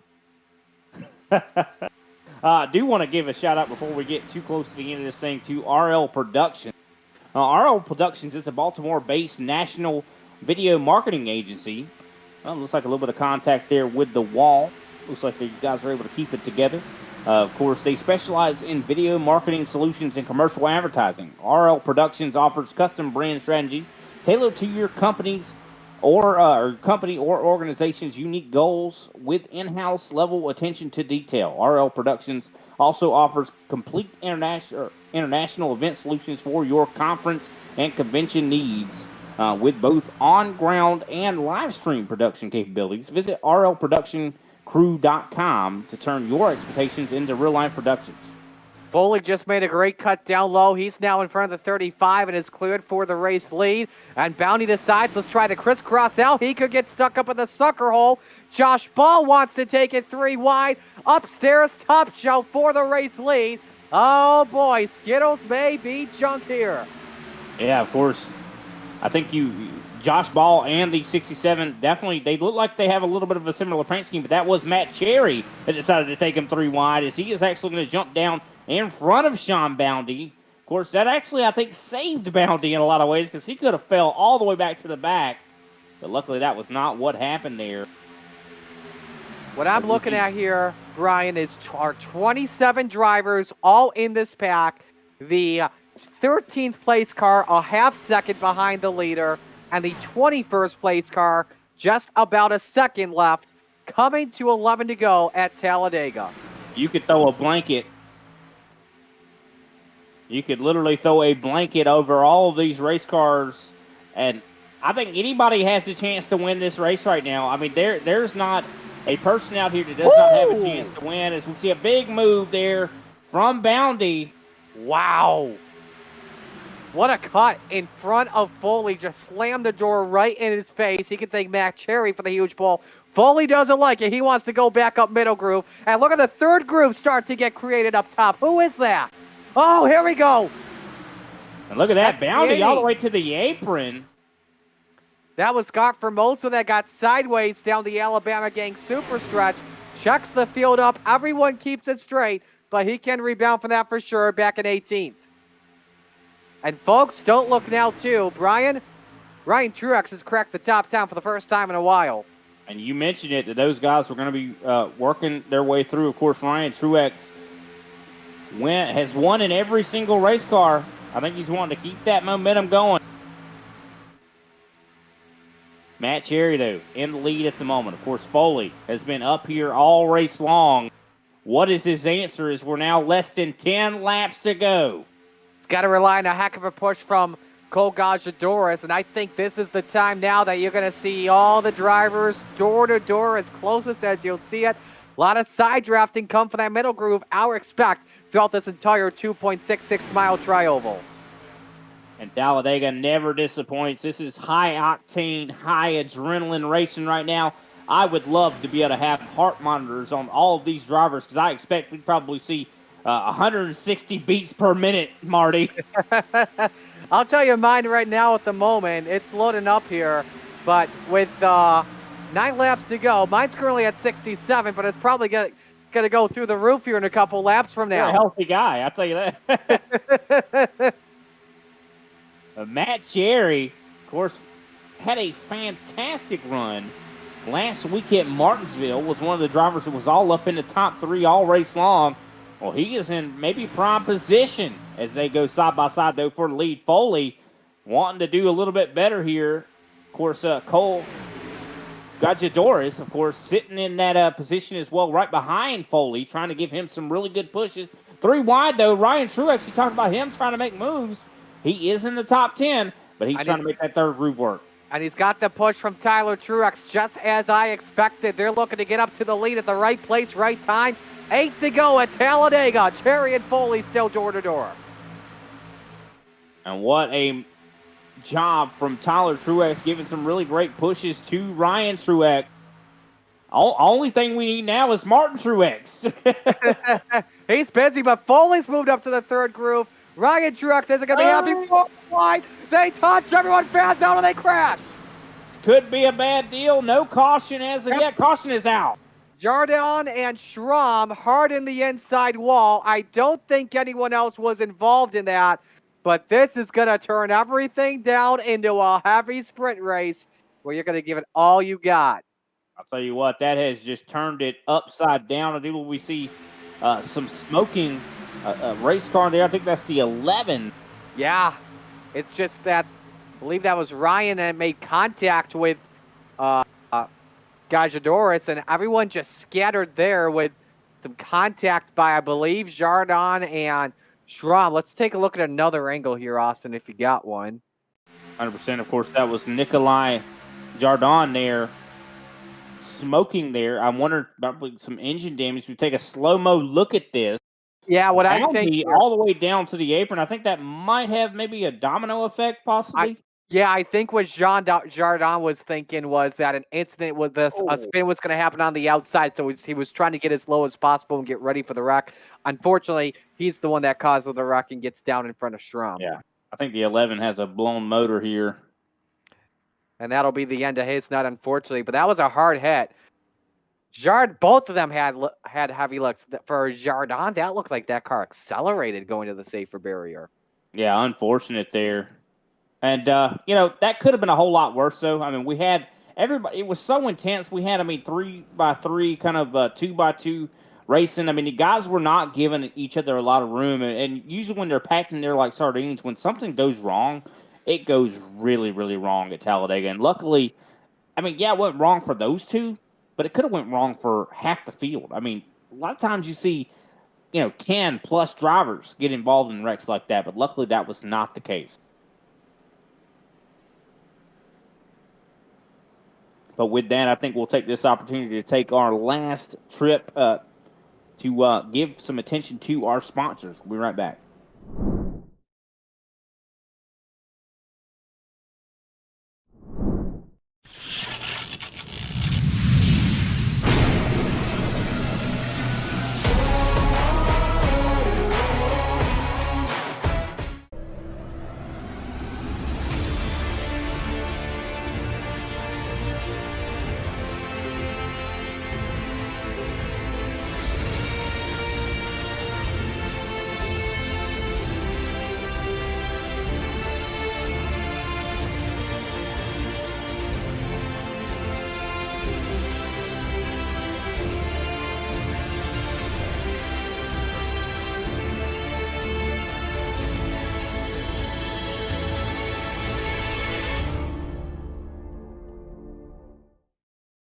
Hey, Bob Carr here at TLC. Take a look at some of the specials we're running at TLC right now. Hey, Bob Carr here with TLC. Storms are in the forecast, so if you have a problem with water standing in your yard, in your basement, now's the time to give us a call here at the office at 410-721-2342. We'll be glad to provide you with a free, no-obligation drainage proposal for your property. Give us a call here at the office at 410-721-2342 or hit the link below. We'll respond back to your email, set you up for a free, no-obligation quote for your drainage needs. Let's solve that once and for all. Hey, Bob Carr here with TLC. Now's the perfect time to have your landscape lighting system tuned up for the upcoming summer months. Give us a call here at the office at 410-721-2342. And let's get you some light out there.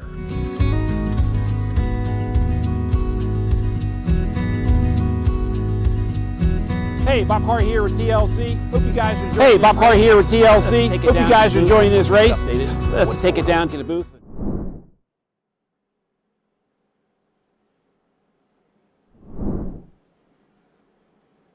Welcome back to Grid Vision's presentation of the ThunderClap iRacing Series. And I'll tell you what, it has been quite the show here.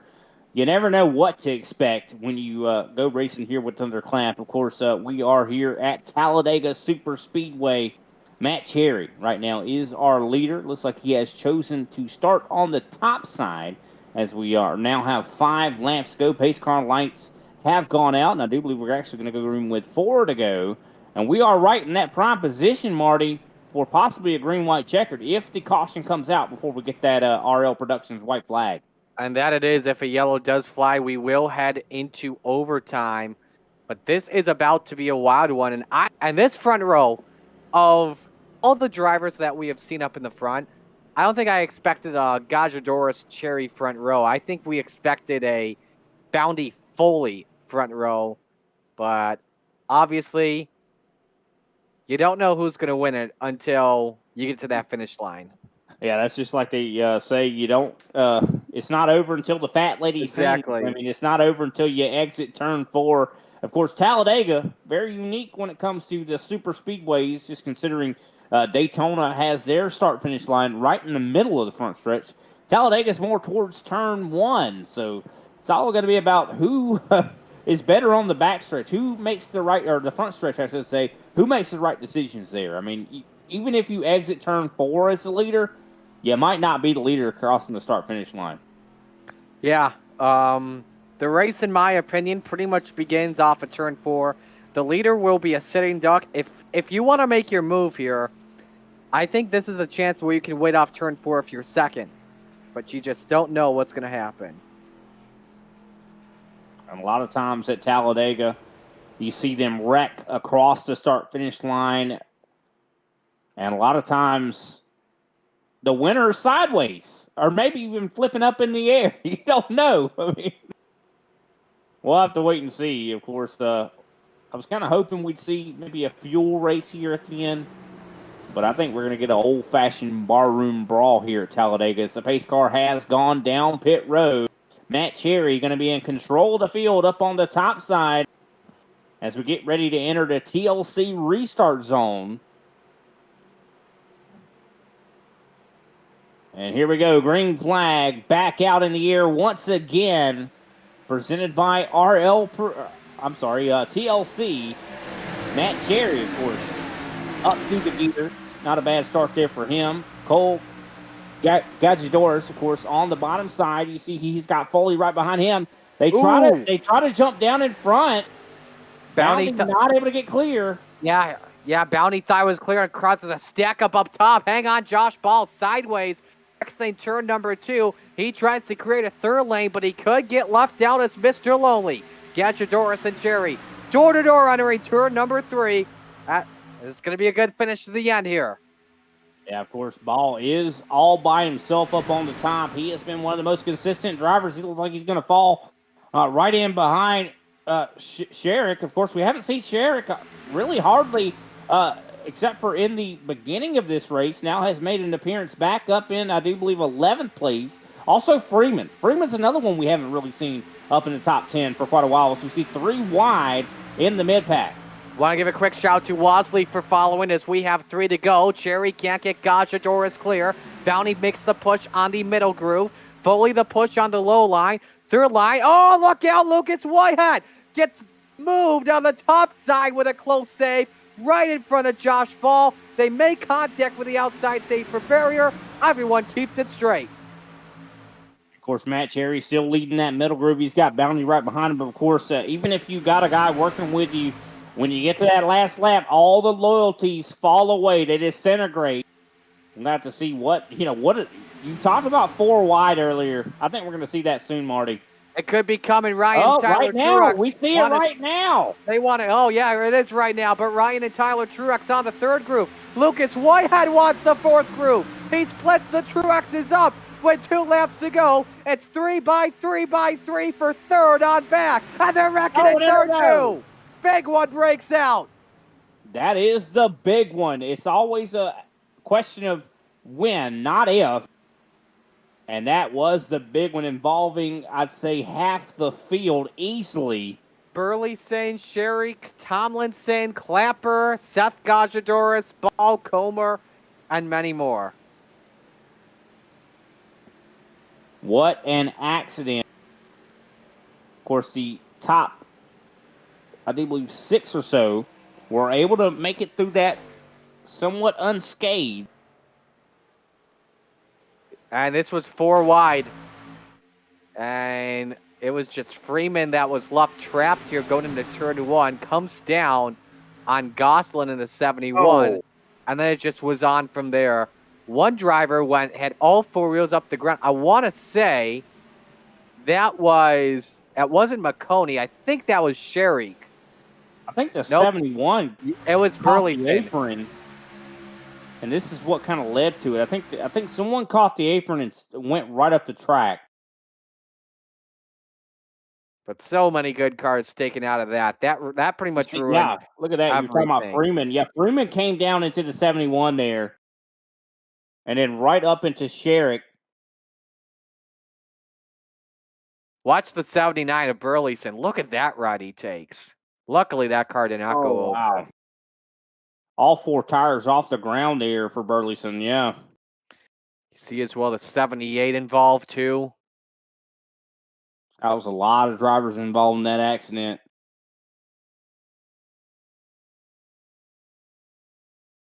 That pack just falls apart in that situation. When they're, especially in a corner like that, where you have nowhere to go, all the drivers down low, down high, you're just praying that you can survive and lock the brakes up. Of course, that will bring, I do believe, a green-white checkered scenario here. Of course, First Cole of 3 attempts. Gajoris going to be the leader here for this green-white checkered. I do believe Foley going to be starting in that second position. Matt Cherry in third. Sean Boundy fourth. Tyler Truex in fifth. Leahy in sixth. Ryan Truex seventh. Lucas Whitehead eighth. Robert Condon ninth. Mark McFadden, of course, going to be starting in 10th. So we're going to have 2 laps to do this. I mean, we're going to have to wait and see what these guys are going to be able to do here. I mean, even though we have a 2-lap shootout, I don't think it's going to be any less intense than what we expect here. Want to give a credit to Condon and McFadden. They were the ones to really dodge a bullet there. I think everyone behind suffered some sort of damage in that instance. So it could come down to a 10-car shootout to determine who takes this one. And I think we owe a shout out to Magic World 225 for following us on Twitch. But definitely, I think we're getting ready to turn this knob to 11, if we haven't already. We definitely appreciate everybody out there tuning in to Grid Vision. Of course, this is our actual second official broadcast here with this new broadcasting network. We definitely appreciate the trust that ThunderClap puts in us and all the supporters out there as well that follow this series. Definitely, this is the time. If you have a person that you're supporting in this race, whether you're a family member, a fan of that certain driver, now's the time. Who do you want to win this race? Put it in the comments. We definitely appreciate it for sure. I do believe Pace Car Lights should be coming out or going out anytime now. I'll tell you what, I got to say, I'm a little bit biased here, Marty. I think I want Foley to win. I think that Reed Foley, he's been up front all race long. This guy's been putting on a show. I got to tell you this. The Truexes, despite them getting split before that caution, really have something working out for them. If they work together, I have a feeling those cars will be as fast as Xfinity 10G. We have someone that put in Tommy Allen Jr. in chat. He's currently scored in 15th at the moment. Yeah, definitely appreciate that. Shout out to, and you never know at Talladega. Tommy Allen Jr. could win this race. You don't know until they cross the start-finish line that final time. Absolutely, and now we've got them doubled up here. First of 3 green-white checkered attempts. As you probably, if you don't know, but probably many of you do know, if we get a yellow before the white flag, we'll try it again up to 3 attempts. If we get a white flag, no more yellows, the checkered flag will end the race regardless. And that's what we don't want. We don't want an anticlimactic finish. We want to end this thing under green. We want to see these guys duke it out to the end. Oh, absolutely. That's for sure. I would love to see these guys come out of here straight and scot-free. But with the aggressiveness that we see, that wreck could happen at any point, at any time. It's like a volcano waiting to erupt. It probably happened already, but there could be an aftershock, I guess you could say. Yeah. Cole, Gadjadouris, of course, going to be starting and is going to be the control car. Interesting to note, we've seen a lot of drivers actually choose that top tonight. Of course, Gadjadouris has decided to start on the bottom. Interesting to see that. Of course, Matt Cherry has also been very impressive here tonight. He's been impressive at all, I'd say, types of tracks this season thus far. As the pace car lights are out, we're getting ready to get them back going once again. As we get ready to enter that TLC restart zone, pace car is going to be heading down pit road. Look at that. Look at that top side. I think right outside the top 15, top 10. A lot of cars that are missing front bumpers. They're modifieds. They are, and somehow they're sticking with it and still racing. And here we go. Green flag is going to be back out once again, presented by TLC. Gadjadouris, of course, with a pretty good restart. He's still got Foley right there behind him, but I think Matt Cherry, top line, is going to be a lot more organized here. Oh, yes. Absolutely. Well, as their nose to tail, bottom two separated by just a bit. Foley tries to get the draft off of Gadjadouris, but Cherry with the run pulls up to the door of Gadjadouris. It's a drag race down the Alabama Gang Super Stretch. Do we make it to the RL Productions white flag? It is going to be a question we'll have answered soon as we see Matt Cherry and Bounty drop down to the bottom in front of Gadjadouris. Of course, Leahy, caution is out. We are going to go another green-white checkered here. Joshua Corner is around. That is in turn number 3. Another driver sideways. Kyle Newkirk, I believe that is, which it is. We'll take a look at the replay, show you what happened. Taking a look back at it, 4 wide, I do believe gone wrong. Huge hit on the inside wall. Wow. Yeah, that's a big one. They need to check on him. Yeah, I think that was just a 4 wide situation where one driver Woodward made contact with Newkirk. You're watching from our drone, and it's just on from there, folks. I mean, look at that hit. Ooh. Oh, and then a secondary hit as well. That was Schumann with nowhere to go. A hard lick right there. And I believe leader at the moment of yellow was Matt Cherry. Here's an onboard.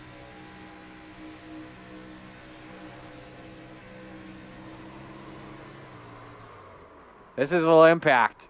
Oh. He moosed it into the safer barrier. That he did. I'll tell you what, even though it's a safe barrier, it doesn't give very well. I mean, he hit that thing so hard. That car, I don't think is going to be able to drive anymore. No, not at all. He'll be done for the day, unfortunately. Of course, Matt Cherry still in the lead right now at the moment of caution, as you mentioned. Sean Bounty's in second place. Of course, Leahy third. Whitehead fourth, so he's had quite the day. Of course, has been up and down throughout the field. Gadjadouris is in fifth. Tyler Truex sixth. Foley seventh. Ryan Truex eighth. Condon in ninth. Grant, of course, Bobby Grant to be exact, in 10th right now. Also, I want to shout out outside of the top 10, Damian Neeson. We haven't seen a whole lot of that driver in that 24 machine. You're right. Yeah, he's been very quiet today. Started in 33rd position and it's made his way up to 11th. Nice run for him. Could be at the right place at the right time. Also, Debo. I mean, he's right now, I do believe, 13th, 14th right now. And he doesn't have a front bumper. Something to see there. I mean, I think it will be easier to probably count the drivers that don't have damage. Yeah, I think it's just about, I think it's under 10 here at the moment. 100%. And wow. Getting ready to get this second green-white checkered underway. Do we make it to that RL Productions white flag is truly the question. Do we use all of the green-white checkers? We're getting ready to have that answer. I mean, can Matt Cherry hold on? I think he's probably feeling a lot of anxiety right now, Marty. I mean, I know I would be. If I was in the lead and I knew that I had a lot of drivers behind me that were hungry to get that victory, I think I'd be pretty nervous. Heart rate would be through the roof, that's for sure. And here's the situation you got to be in if you're Matt Cherry, and I don't know if this is a rule or not. If you're Matt Cherry, you better be firing at the green flag. You better not be firing as the leader in the restart zone. You got to fire when that green flag comes out. You don't want to have too many car lengths in front of you because that could end your chances of a win instantly. But now, you see here as well, Go ahead. I'm noticing this as well. I'm with Foley and Bounty, two drivers going below the apron. Remember, they pit on lap 78. We are just about 25, 26 laps into this run. And I'll tell you this. We saw, obviously, wrecks have happened, but we saw the top 14 stay out here in the situation. Could fuel mileage be a situation at the end, especially if we get a caution flag before we get the white this time? This could be critical moments. That is a very good point. Something I did not think about, but yeah, I mean, why would you go down there on the apron unless you're trying to save gas on these caution laps? I think you're right. I think these guys have something to worry about, especially if we get another caution. And I think that's why they're doing that. Like, I think they're good to make it on this green white checkered, but if we get another caution, I think they're preemptive striking it, if you will. So interesting to note. I mean, we could have some guys run out of gas if we have another green white checkered. That's another layer to it that definitely could play out. Matt Cherry, though, chose the bottom last time. This time he's choosing the top. Interesting. I think what he's going to try and do here on this restart is when he goes down the back straight, he's going to try and rely on a push from Lucas Whitehead and see if he gets the lead. I feel like you want to be on this outside here. When we get to that final lap, I feel like that outside's going to be the place to be. If you're Bounty and you try and this leaves Bounty in an interesting situation. If he gets the lead and tries to block up top, no way and no chance that Matt Cherry is gonna go with them. He's gonna take that outside high line. Yeah, I mean, I think at this point, no one has loyalty. Even if you're on the same team, you're trying to get that victory. I mean, you want to win. I mean, this series has so many talented drivers. So many drivers that are well-respected, I'd say, in the NASCAR community, whether they're being tire changers, crew chiefs, engineers, actual NASCAR drivers. You want to win here. I mean, this really garners a lot of respect, I'd say, honor, wouldn't you say? Oh, absolutely. If you win at Talladega, especially in this series with a 42-car field, it means everything that you survived and you were the top of the top. 100%. Pace car has dipped down pit road as we get ready to enter that TLC restart zone. Matt Cherry going to be the control car as the green flag is back out once again for what could be the final time. Of course, we still have one potential green-white checkered that possibly could happen. Lucas Whitehead, big run up on the top side. He's got Tyler Truex right there behind him. Of course, Bounty falls in right behind Matt Cherry. Going to give him a big bump. Now we saw Cherry cut down in front of Bounty. I like that decision. It's not bad, but he's going to have to rely on that bottom push from Bounty because Lucas Whitehead has a run thanks to Tyler Truex side by side down the back straight. Lucas Whitehead has yet to lead in this race today. And it looks like, hey, I have seen a lot this week. Drivers leading that last lap. There's Tyler Truex. Tyler Truex down into Leahy, and we got Tyler Truex flipping through the air. Another one flipping. Out. That is, I believe, that's not Vile, but I think that may have been, I don't know, but another car flip, but Tyler Truex with a wild flip. That was the 80. Yeah, Formosa. I do believe that was actually the 25. Yes, that's who it was. I'm sorry. I couldn't tell. They look similar. The paint schemes look really similar. Yeah, Bo Condon. But, yeah, boy. Flipping through the air. That was a huge... I mean, he's missing his back bumper and front bumper. How is that car still moving? Yeah, that's what I'm asking myself, too. Wow. Now the question's going to come down to field. This is a huge question. Yeah, it definitely is. Of course, a lot of these guys are going to have their questions answered by them having to probably go down pit road and fix the damage. Oh, boy. Brotherly love just broke out. Ryan hooked Tyler. And then part 2 of the big one broke out. Oh, wow. Yeah, Tyler Truex missing his front end as well. So that is going to take both of them essentially out of contention here. But as some cars head to the garage for the night, I want to remind you all that TLC Incorporated is the title sponsor for the ThunderClap iRacing Series, as well as the garage area. All TLC garage floors come with lifetime warranty because of TLC floors are built for a lifetime. Transform that old concrete floor with a new coat of custom colored flakes and realize that TLC garage floors gives you more. Call 888-PICK-TLC for more information. And I'll tell you what, a lot of cars just got sent to that TLC garage.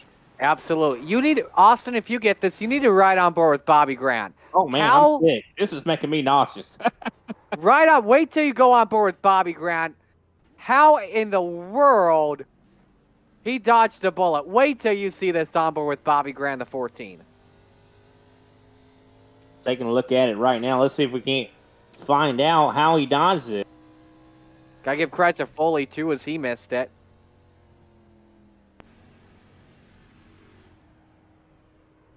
Believe this is coming right here. Yep, watch this. And that is probably why he's up in second place right now. Underneath Tyler and barely dodges Ryan. That might be an iRacing top 10 right there. If he wins this race, it's going to be thanks to that. And that puts him up in that second place position. What a miss. But think about this. Look at Diebold right now. Fourth place position. He's in a modified. And remember, his car has been very fast, even with that front bumper gone. Yeah. I mean, this is... I think we're in the Twilight Zone right now. Do-do-do-do-do-do-do-do-do-do. Well, here we go, though. We're going to be starting our last green-white checkered. And now you no see matter that. what, we're getting ready into this race. And now you see this by a lot of drivers down the apron. Fuel strategy, without question, is going to be an issue here. And this is a lot of ways, I'd say, paralleling what we saw in the NASCAR race on Sunday. Yes, absolutely. They did the same thing on Sunday. So, I mean, you could tell that. I mean, they're desperate. I mean, they're trying to make that desperate call to say, hey, I want to win this race. I don't care if I don't have enough gas to do a burnout. The one I'm concerned on the most is Sean Bowney, because he has not pitted since lap 78. He is working 31 laps on a full tank of fuel, the longest we've seen anyone go. Noah Rainwater brings his car in. I think he's just going to top off on fuel. Bobby Grant pitted on lap 94 with 8 laps to go. I don't believe he was involved in that 2-car incident down the back straightaway. So everyone's going to be good to go here for the rest of this one. Sean Bowney is the one we are all concerned on the most. Yeah, I mean, 31 laps, even though a lot of those laps were caution laps, I think is still a big question marks beside that, Skittles car. We'll have to see how this kind of works out. I mean, if he runs out of gas and we haven't completed this race, that could cause a caution. It could, and it would end the race too. If we get yellow or checkered, we'll end this race. Just so for those winning at home. And how about the guy in third too?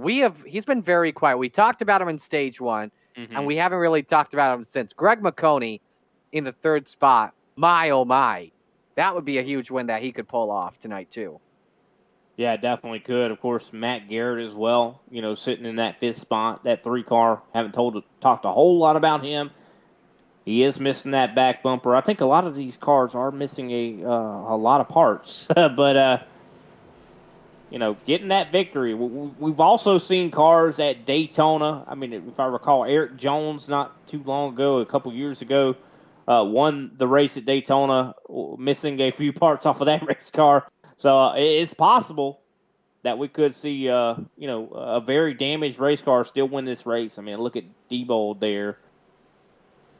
I mean, we're seeing, I think, probably a fourth of this field doesn't have a front bumper.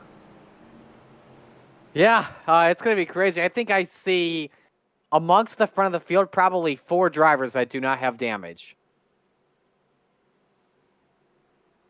And here we go, though. Pace car lights are out, getting ready to take that left turn down pit road as we get ready for our last TLC restart.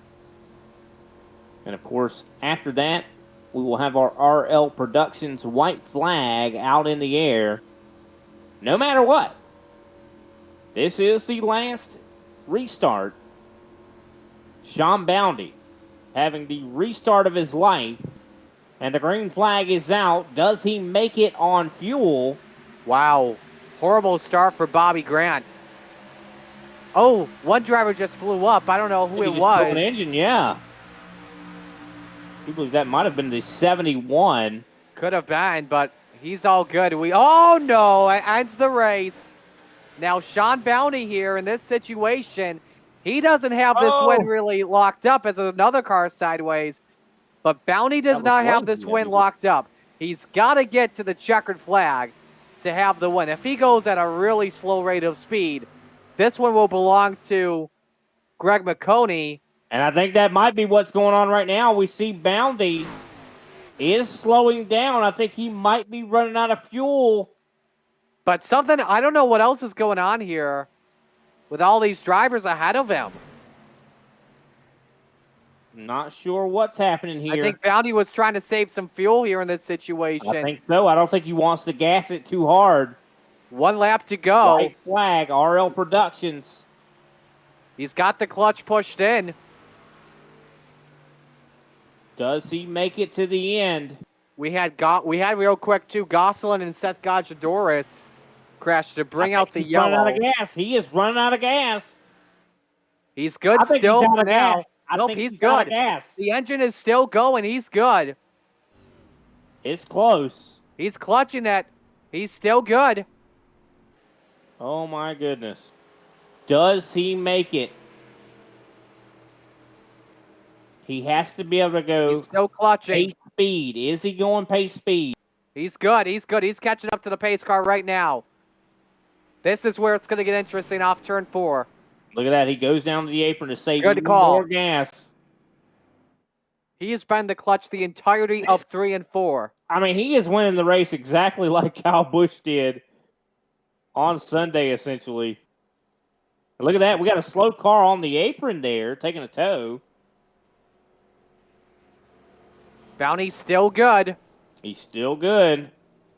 He may need a push to get to victory lane if he can get this done. Yeah. And what a way to win a race. No gas going to be left to do a burnout here, that's for sure, as he has about a little less than 100 feet to get to the start-finish line. He's got it. And I think he does. Greg McConey. Wow. Come home in second place. I think that's Greg McConey's best finish so far this season. Yeah, I think he's out of gas right now. Is he going to be able to do a burnout? I don't think he'll be able to, but can you believe it? He went 35 laps on a tank of fuel and got it done. That's unbelievable. Longer than anybody. That's longer than anybody has went. And I can confirm. If I'm not mistaken, didn't he win last week's race as well? Yes, he did. So that's 2 in a row in 2 different race cars for Sean Bounty. He's going to burn it out until he runs out of fuel. Look at this. Oh, he still does have enough gas to do a burnout. And that is, of course, your Grid Vision winning moment. What a race for Sean Bounty. And he is going to try to do probably a fraction of a Polish victory lap. But, hey, I'm glad he still had enough fuel to do a little bit of a burnout there. Skittles is going to be proud, that's for sure. He's out of gas now. He's out. Hey, at least he was able to do something. Give these fans a little bit of smoke, right? But what a race there for Sean Boundy. Of course, Greg McConey finishes in second place. Matt Garrett comes home in the third place position. Bobby Grant, I do believe, career best fourth so far. Diebold in fifth. Formosa sixth. Tomlinson in seventh. Allen Jr. in eighth. Michael Grant, I should be specific there, in ninth. And Freeman, who has had an up and down day, finishes in 10th.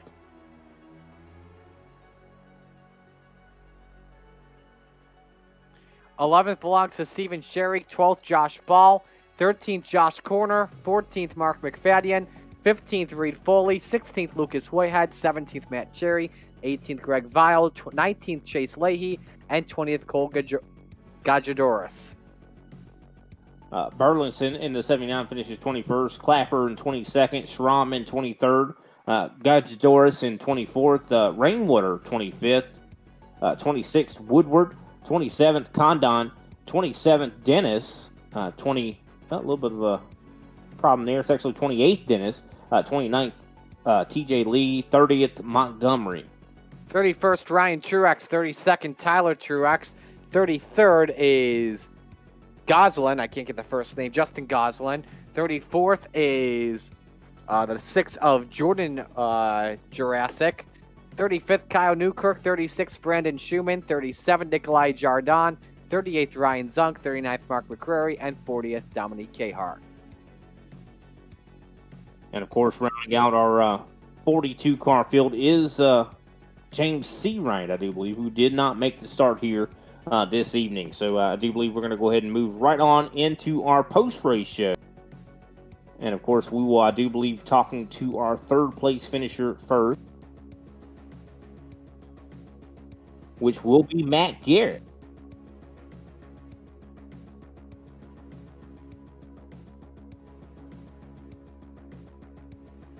All right, we got him here in the booth, the three of Matt Garrett. I mean, I think this is one of your best finishes this season. It came down to a pretty hairy finish there. I mean, how were you on gas, Mr. Matt Garrett? I had made a stop there. I guess it was the second to last caution, just to put about 5 or 6 gallons in it. I wanted to make sure you can see the way things were going that more cautions were probably going to happen.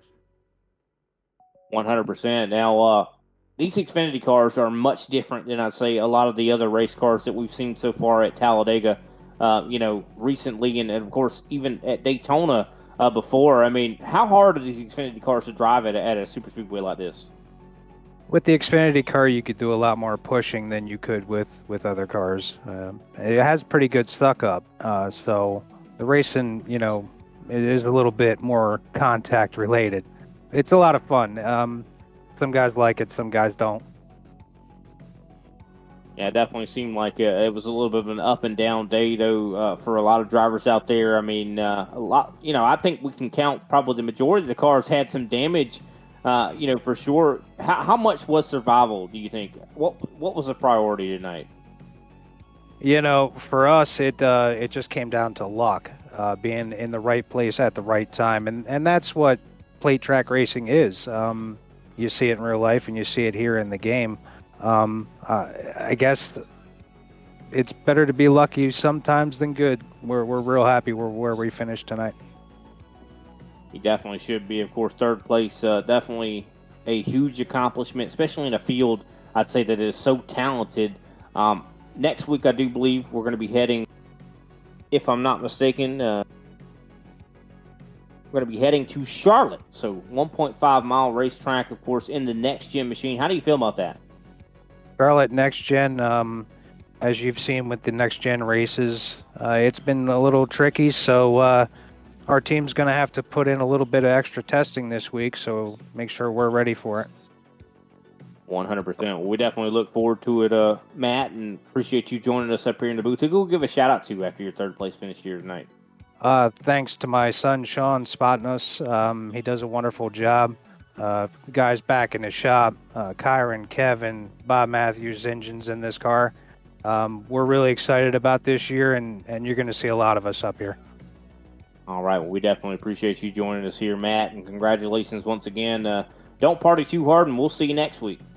Thanks, buddy. Of course, that was Matt Garrett, our third place finisher. Next up, Marty is standing by with Greg McConey. I do believe his best finish of the season. I can confirm that is a second place finish for Greg. Greg, I know you'll take it, but I know you were hoping that race would make it to the checkers because it sounded from the looks of it, Bounty was about to run out of fuel if that race went green.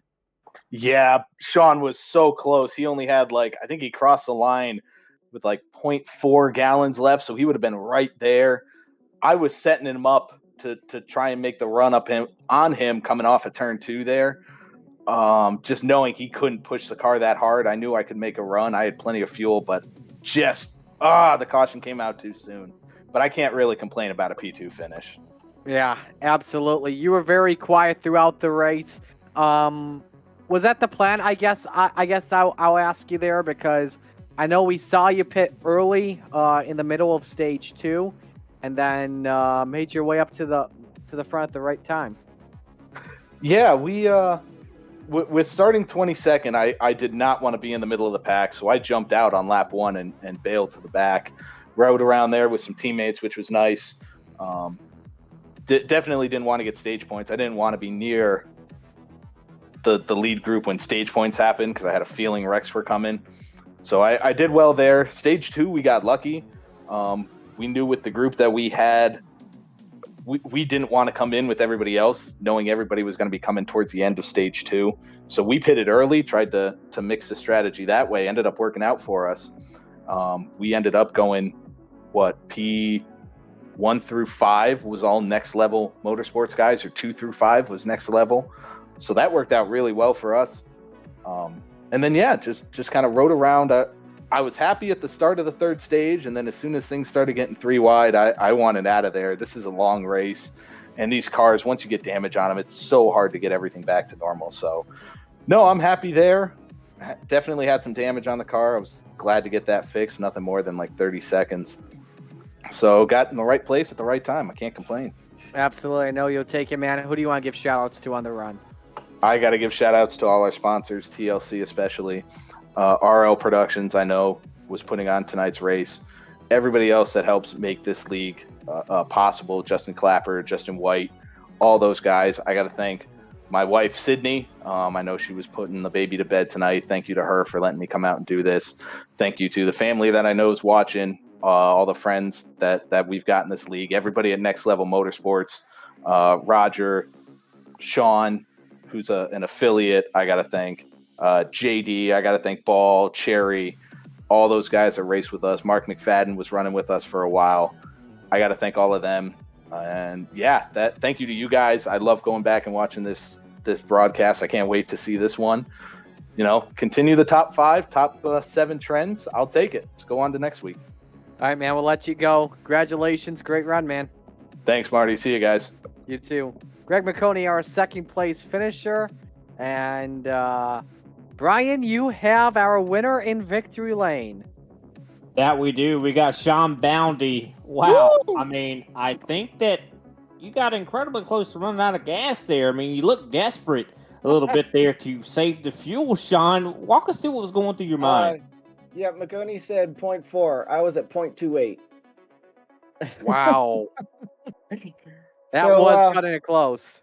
Last week, I played the gamble, went from the shortest track to the biggest track. But this week, as he said, just independent but affiliate with Next Level Racing guys. It was fun being in there and having a group of guys to work with, especially Josh Ball. We were running real close. I've been running with him for a long time, and everything was perfectly in sync that whole race. But yeah, we came down to the end of that, and I had Cherry in front of me, and we were communicating a lot. And he's like, "Damn, I can't." He couldn't finish the race, and I thought, you know what, I kind of can't either. But my thought was in that moment when he came down to pit road was that I'm just close enough to get the next caution flag. And so many guys that took fuel, they were going to lead foot it for the next lap and a half because there wasn't anything after that. And I just thought that was a perfect opportunity to take another strategy and hope there was a yellow. I had an exit strategy if I had to bail off the track, but caution came out and I made it just enough to the finish. Oh, that was stressful. That one was stressful. Yeah, it definitely seemed like that would have been stressful. Now we saw, you kind of cutting the track a little bit, kind of riding on the apron, doing those cautions. How much do you think that actually helped you? It got me to the finish line. It did. I will take every inch. I don't care if they tell me it saves enough or not. I will take every inch of the track that I can. 100%. I mean, it worked out for you. Great, of course. And I do believe this is your second win in a row, right? I mean, going from Martinsville to Talladega. It is the smallest of the biggest track. I said it last week. I love running Martinsville, but the plate tracks are always good to me. It's getting boring after a while running these big tracks, but I feel real comfortable running up front, running tight 3-4 wide racing if it comes to that. These big tracks, it doesn't bother me none one bit. But yeah, I do good running here, and at the end of the day, it still came down to a strategy call, and fortunately, zero or hero. It definitely played out for you well, for sure. I mean, and you also had to, it wasn't even just a strategy call, you had to survive. And I think that was one of the big things as well, because, I mean, there was a lot of accidents out there that you could have easily been involved in. Yeah, one of those first ones, I was the first car right behind a checkup on the outside wall. The car in front of me got squeezed, and everybody wrecked around me, and I slowed down just enough not to hit that, and fortunately, I don't know who it was, but thanks to him, he didn't run me over the car behind me when I checked up, and we got out of that scot-free. But for the most part, I've been wrecked leading. I've been wrecked in last. And I feel like you control more of your destiny when you're up front, and you have a lot less cars to dodge when the wreck happens if you're up front than you are in the back. Yeah, 100%. It seemed like it definitely worked out for you, for sure. Congratulations on the win, though, Sean. 2 in a row. Can't wait to see what that does for your momentum. Of course, speaking of that, we're going to Charlotte Motor Speedway next week, a mile and a half, a little bit of a, quite a shorter track, I should say, than Talladega, but still a lot of the same, I'd say, principles, especially when it comes to the short run, are going to apply there. How do you feel about Charlotte? I very much enjoy Charlotte. Charlotte's a very fun track. Depending on the builds, every time they change builds, there's the tires can change. Sometimes they last a long time, sometimes they retire quickly. So I know there was a recent build before the last time I went to Charlotte, so I'm gonna have to do a couple tire tests to see where the fall off is. But in general, it's a fun track. I feel like maybe a top 5, top 10 car. We'll just see. It's still a new group of guys that I'm running with, and we haven't done a lot of mile and a half tracks to really get a feel for where I wind up, but certainly enjoy the track. All righty. Well, we definitely appreciate your time here. Who can we give a shout out to after your second win in a row? Well, first of all the guys affiliated with at Next Level Racing, everybody on that team was fun, and we worked real good together tonight. Sucks we couldn't get more of them up here. I know they really wanted it. But yeah, RL Productions is on here for tonight, and TLC Inc. is a great sponsor to the race, and we got this new broadcast system coming up, Grid Vision. So I'm excited to see what opportunities there are with this. So I really enjoy it, and I look forward to the broadcast and everybody watching. All right. Well, definitely thanks for putting on quite the show for us there, Sean. You were definitely a dominant figure all race long, and hopefully we'll get to talk to you next week. Maybe you can keep the streak going.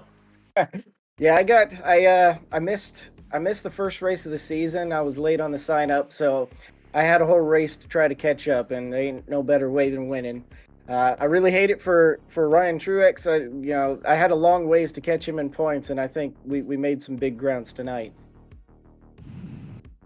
That you did. Well, thanks for your time once again, Sean. Don't party too hard. Hopefully you're able to Have fun celebrating this one. I'll tell you what, you deserve it, especially getting 2 in a row. We'll see you next time, bud. Thank you very much. That was Sean Bounty, our winner here tonight at Talladega Superspeedway. And what an exciting one this was here tonight. I mean, we saw a lot of firsts here tonight, even though Sean Bounty wasn't the first winner of the season. But McConaughey, Greg McConaughey, I should say, first, I do believe, top 3 we've seen thus far here. Also, Bobby Grant, great finish for him. Matt Garrett, I mean, we saw Diebold. I mean, he was a modified and finished 5th place here tonight. I mean, you can't ask for a better show here tonight than Talladega, Marty. Yeah, one heck of a show. So glad to be a part of this one. We were in for a treat, and we got it. Congrats to Sean Bounty. Back-to-back wins for him. And looking forward to seeing what's going to happen next week. 100%. Make sure you tune in around 8:30 p.m. Eastern Standard Time next week as we are going to be visiting Charlotte Motor Speedway. And that 1.5-mile track will feature the next-gen machine. And, of course, we've seen that in action before at other 1.5 miles, so I think it's going to be quite the interesting one. Tire wear is going to be significant as well. Of course, I do believe, in the beginning, I think these guys are going to be able to really drive really hard, but it's all going to be about that tire wear to make sure you manage it. Of course, don't sacrifice, I'd say, the long run for the short run. But with that, we will draw ourselves to the conclusion of our second broadcast here in the Grid Vision debut, I should say, debut week. But with that, I do want to give a shout out to Marty. We definitely appreciate you hopping in here and covering for Justin Prince here tonight. Also, a big shout out to Austin Derbyshire for doing an awesome job behind the cameras as always. But my name is Brian Britt, and thank you for listening to the ThunderClap iRacing series presented by TLC. We'll see you next time, ladies and gentlemen.